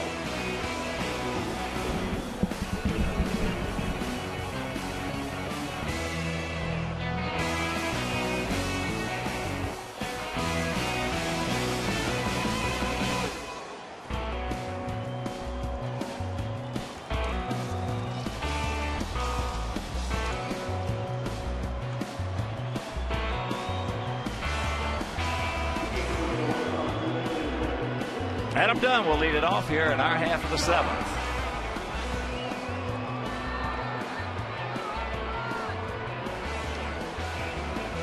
Sox fans, remember Southpaw's birthday party. Sunday, June 3rd. First 10,000 kids 13 and under receive a Southpaw mini plush pal. Handsome looking plush pal as far as plush pals go. That's nice. I saw one down at Bob Grimm's office this afternoon. Not bad. It's neat. As first pitch strike from P.J. Walters to Adam, who has struck out and walked. 9-9-0 for Minnesota. 1-2-0 for us. That backdoor curveball that stayed outside.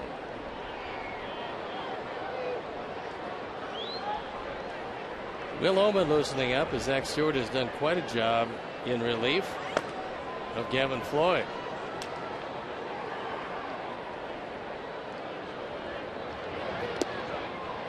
And that's low. I'd like to remind you also on Saturday, June 2nd, first 20,000 fans receive a Carlton Fisk replica statue.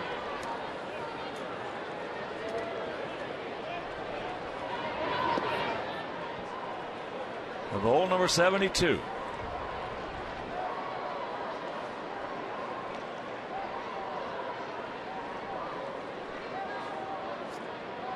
That'll be nice. First 20,000 fans. Changed speeds on that one and had him way out in front, so 1 out.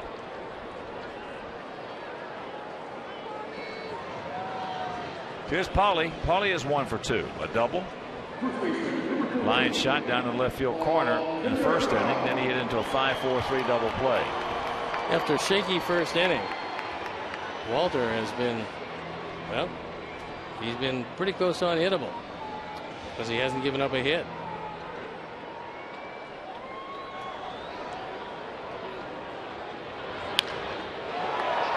There's another shot into left field for Paulie. The professor.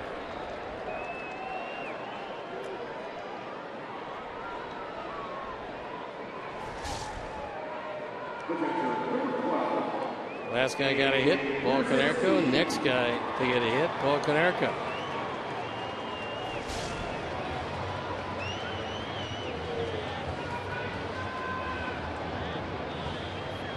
So here's AJ.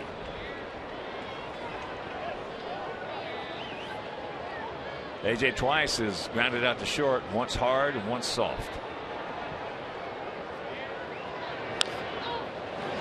Gets that one. Fans, Want to be here in person next time our Sox take the field? We'll just head to StubHub, where it's easy to find great White Sox seats. StubHub is the official fan-to-fan ticket marketplace of our White Sox.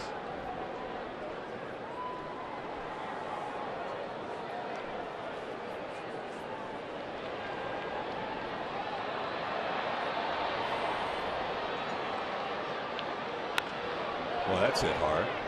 Meanwhile, the count 0-2.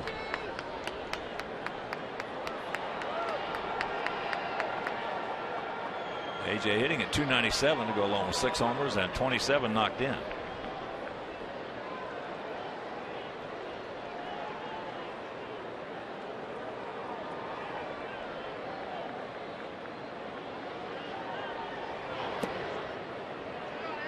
Change up, and the count 1-2.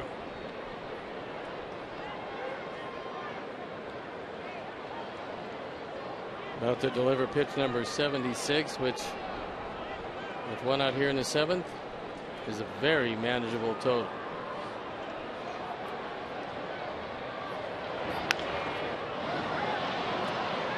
Another change up, bobbled.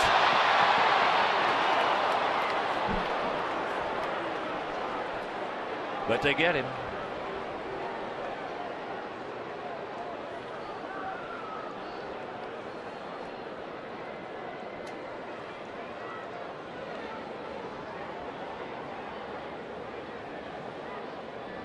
So with 2 out, Paulie at second. Here's Rios. Alex has gone out to right and was hit by a pitch. The hit by a pitch was leading off the 5th inning.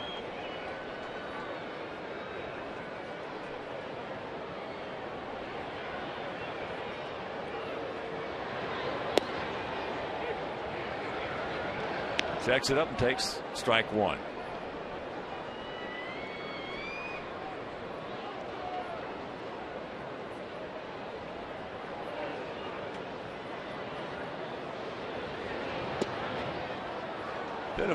Bit of a weird game in the sense that Gordon Beckham homered in the first, put us right on top 1-0, and after coming off that sweep in a beautiful off day yesterday, it seemed like everything was going to be fine. Gavin had been pitching really well except for the last outing against the Angels, as that's looped out there, and then they put a 4 spot on in the second, a 5 spot in the 4th, and that's the way it stands as we go to the 8th. 9-1.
Third innings of relief.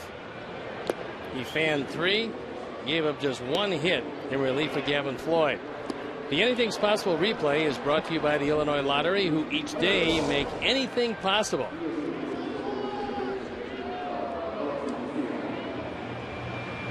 Got some changes for you as Fukudome takes over in right field. There's the newest addition, Orlando Hudson, taking over at third. Will Oman on the hill. And Tyler Flowers behind the plate. As there is strike 1 to Casilla. He's 1 for 3, a 2-run double and a run scored. That coming back in that 4-run second for Minnesota. Good breaking ball. 0-2.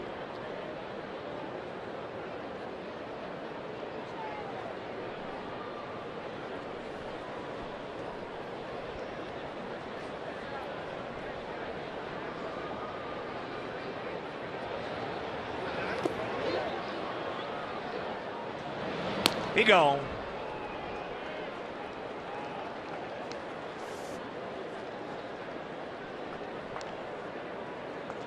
Will comes on for the 18th time. The ERA way up there. He's 0-2.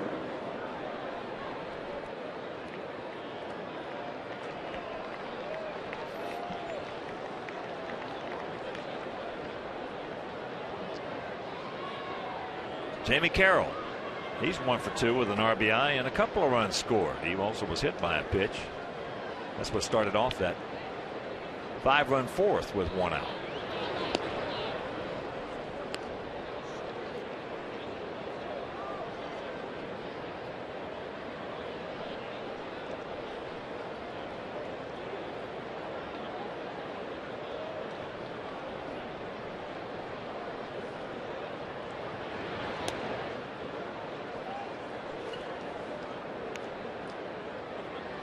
Tigers 1 out, top of the 9th inning. Runners on first and third. And Cabrera at the plate with Fielder on deck. Indians lead at 5-3.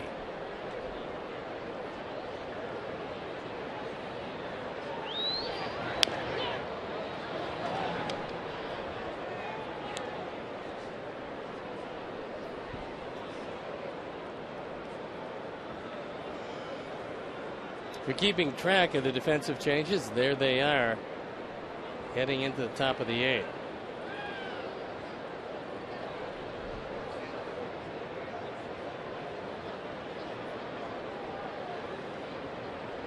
And the 2-1 pitch.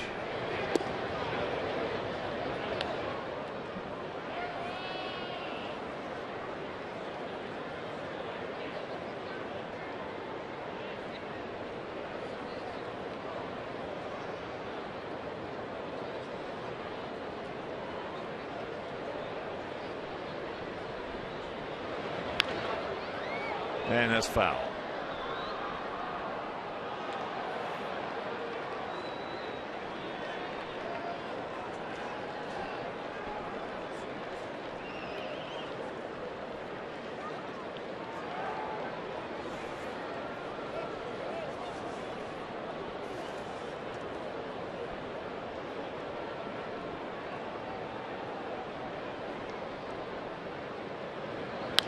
That's out of play. Well, there's lots of surprises around baseball, but one of the biggest, Buck Showalter's Baltimore Orioles, 28-16, as they defeat Boston tonight at Camden Yards.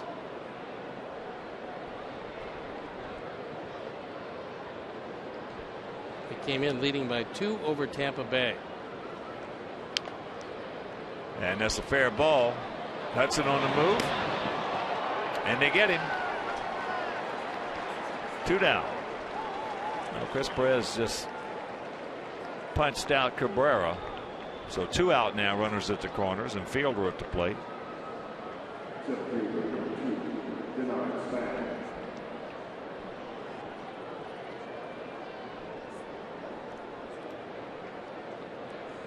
Here's Span.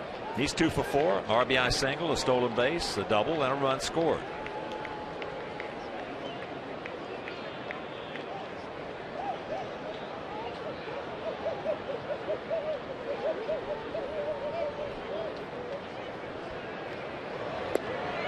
First pitch strike. So Fielder is just grounded out, and that ball game is over. Cleveland wins it 5-3. Indians playing tough. Boy, they have been getting some outstanding pitching, and especially from that is a fair ball and a 1-2-3 inning from Ullman. We'll go to the bottom of the 8th, trailing by 8.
First pitch to Viciedo, leading off here in the bottom of the 8th in a 9-1 Minnesota lead. They scored 4 in the second and 5 in the 4th.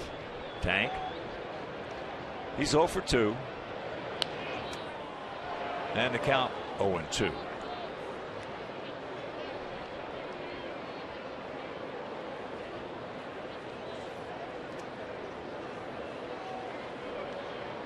Starting to stir a bit in the Twin bullpen. First time they've even gotten anywhere near throwing a baseball tonight, as Walter has been in command after that Ron first Coomer inning. Talked to Ron before the game. He's asked him about Walters, and he said, this guy's got a chance. He said he'll come right at you, which he has been doing that. He could not check it up.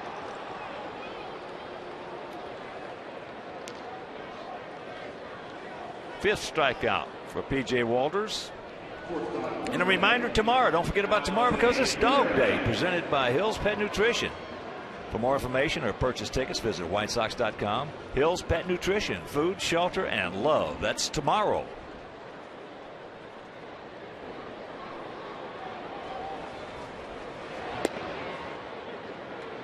First pitch strike to Alexei, who is 0 for 2. Walters had a shot with St. Louis last year, spent just a touch of time with Toronto. Bat goes flying, and Alexei will maybe get a little pine tar.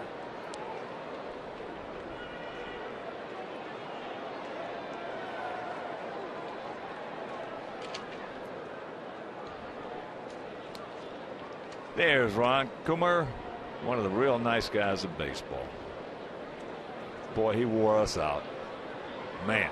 Born and raised here. Yeah, wore us out. Got the big hits.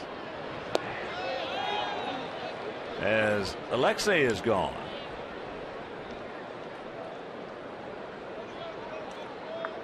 And here's Escobar. Well, it's easy to see from what we've heard about him before we saw him throw. And now that we've seen him for 7 2/3, I mean, it's easy to see why he's in the big leagues. Throws a curveball for strikes.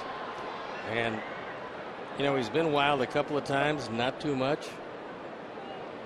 But mostly he's thrown strike one. Well, that's what Coomdog said he was going to do. He said he's going to come right, just throw strike one. And his changeup, again, we could see him give it away from up here, but a lot of times you can't see it when you're in the batter's box. Outside of that, he's been impressive, coming right at him. He strikes out the side, and we'll go to the ninth.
And your SAP audio setting is provided by 97.5 FM ESPN Deportes, Chicago's first and only FM Spanish language sports radio station.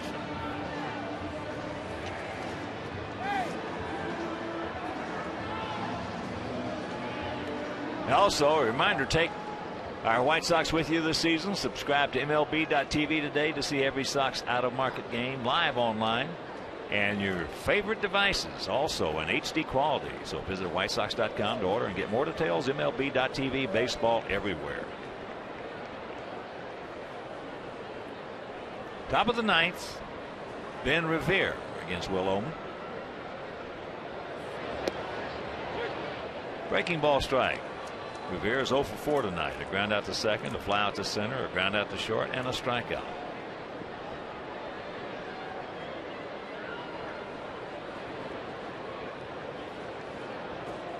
Outfield well around to the left.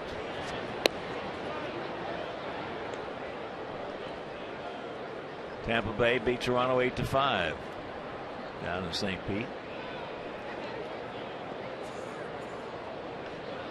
Cincinnati held on to beat Atlanta 4-3. Chapman getting his second save.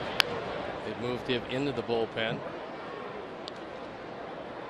Washington beat the Phillies 5-2 at Citizens Bank Ballpark. Halladay took the loss. They did Doc 4-4 with a 3.58. Nasty Ness now 26-17.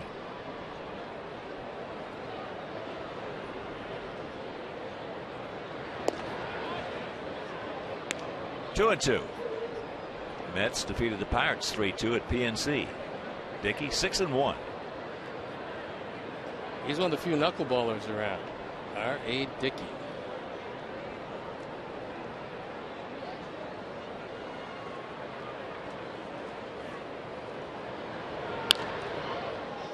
Looped out into short center, and we got a man there.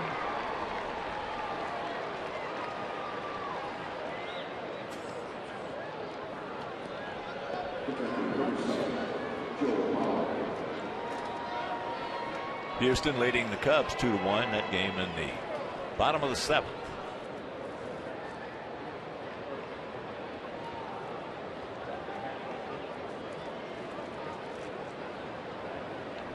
And here's Joe Mauer.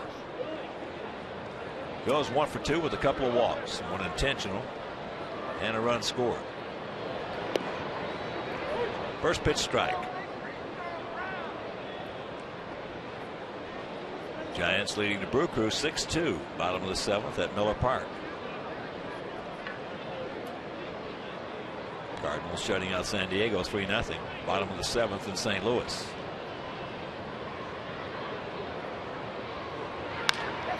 Chopper to Hopper, Escobar.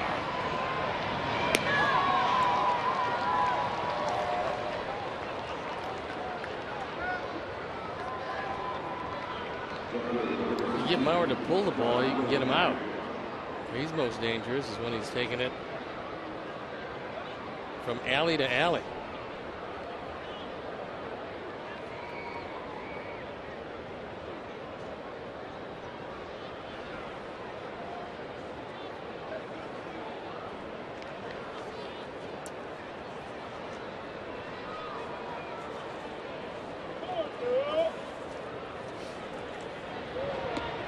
Breaking ball strike to Willingham, who is 1 for 4, a 2-run double and a run scored. So good job by Zach Stewart. Retired 10 of the 11 he's faced.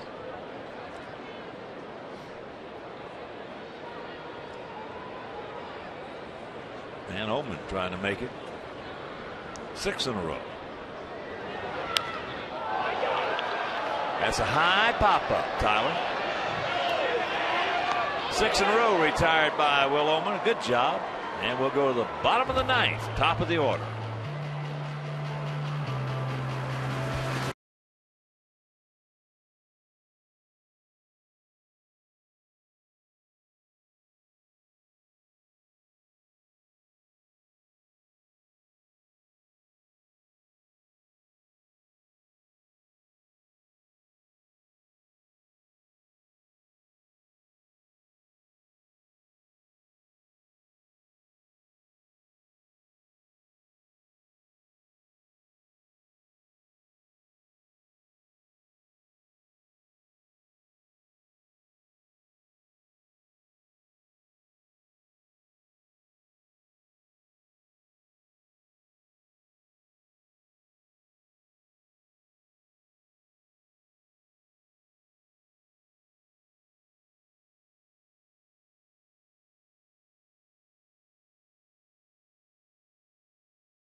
League of the game, and tonight we want to recognize Advantage Chevrolet for their support of Little Village Baseball. Now, your Chicagoland and Northwest Indiana dealers are supporting over 30,000 young ball players in their communities through the Chevy Youth Baseball program by providing leagues with equipment kits, instructional clinics, and financial support. From the big leagues to the youth league, Chevy is truly the official vehicle of baseball. Want to know the count to Diazza. That change up, grabs the strike.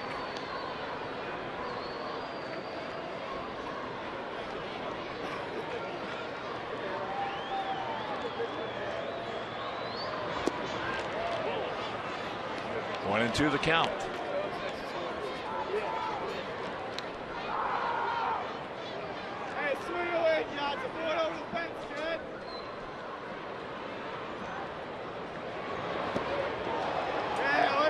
1-3 the count. It's 4 in a row down on strikes by Walters, who has had just exceptional stuff. 93 pitches and a 3-hitter with 2 outs to go.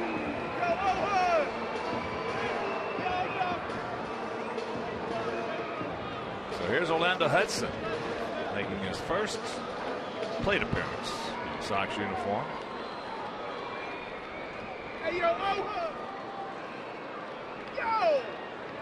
Switch hitter, takes first pitch strike.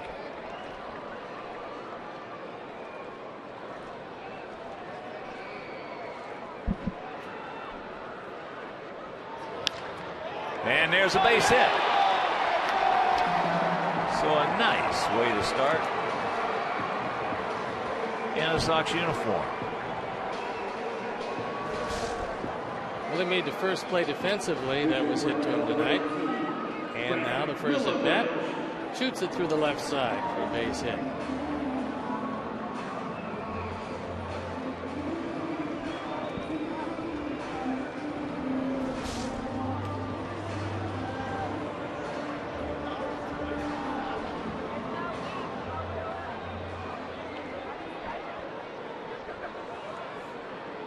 Brent Lillibridge.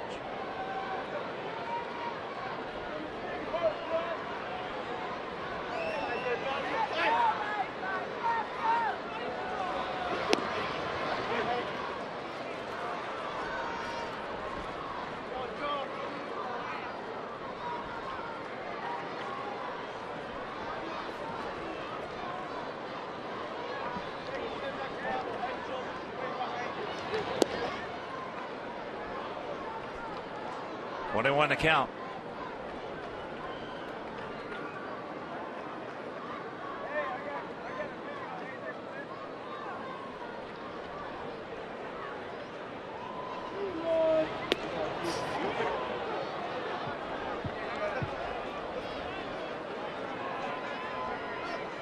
Throws him with a pretty good curveball. He throws that curveball 2 different speeds, and that's one of the reasons why most of our hitters tonight have been off balance. Kerwin Danley wants timeout. Ball has gotten away.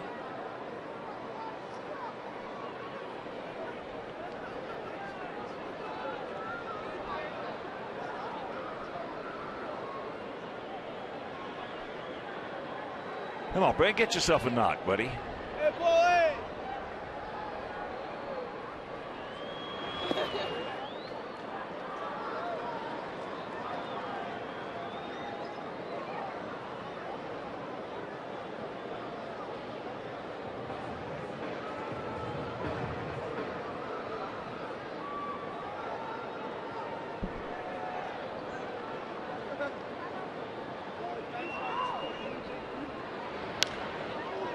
Shanks that one right side.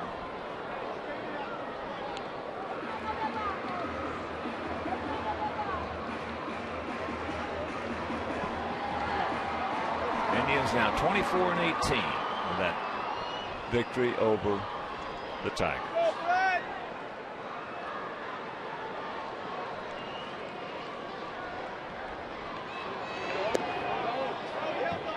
He did not go.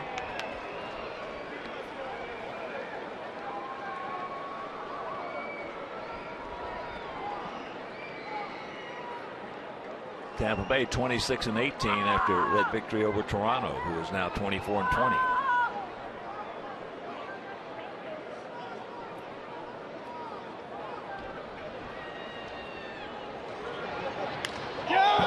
Stay fair. Stay fair. It will. It's fair ball. Bounces for a ground rule double.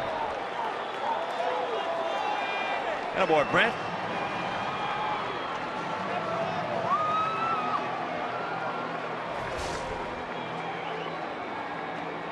Well, the few hangers he's thrown tonight, that ball just came up spinning in the middle of the plate. And Brent takes it down the line. One hop out of the ballpark. And a 2-base hit. And here's Paulie. Paulie is 2 for 3. A double, a single.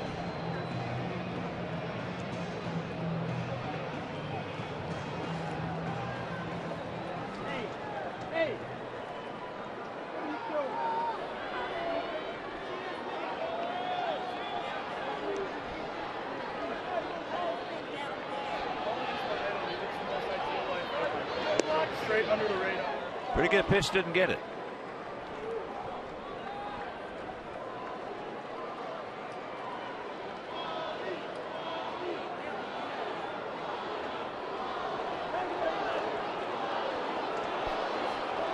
$20,026, and they still want to see some runs, and that's off the end of the bat. Can he get him? Nice play, nice pick by Morneau. They get Paulie as Hudson scores. So it's a 9-2 ball game, and RBI number 24 for Konerko. Long way to go by Casilla.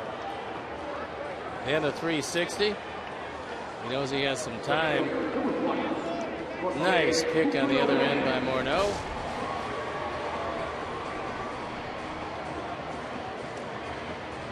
And here's Kosuke.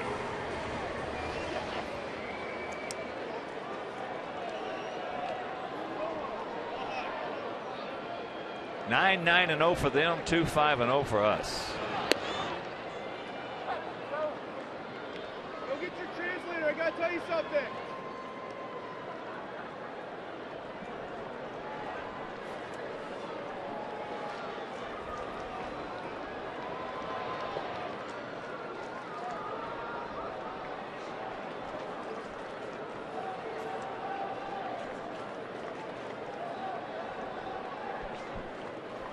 This would be the first complete game of the year for this Minnesota staff.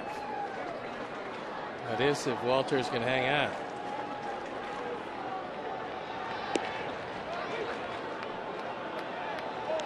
And that was pitch number 107 for a strike.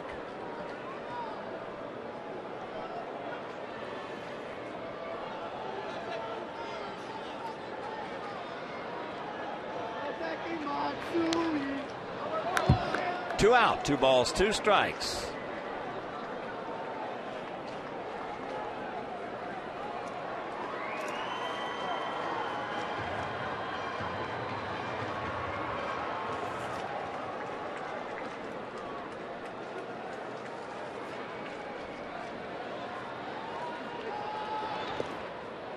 And a full count.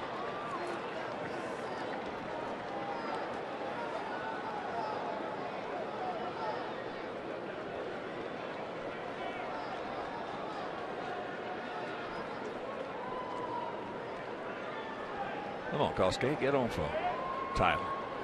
Tyler hit a bomb out of Wrigley the other day. Wow. And this ball game is over. So the Sox score first with that home run by Beckham in the first inning, but they came back with 4 in the second, 5 in the fourth. They win it 9-2, and we'll be back.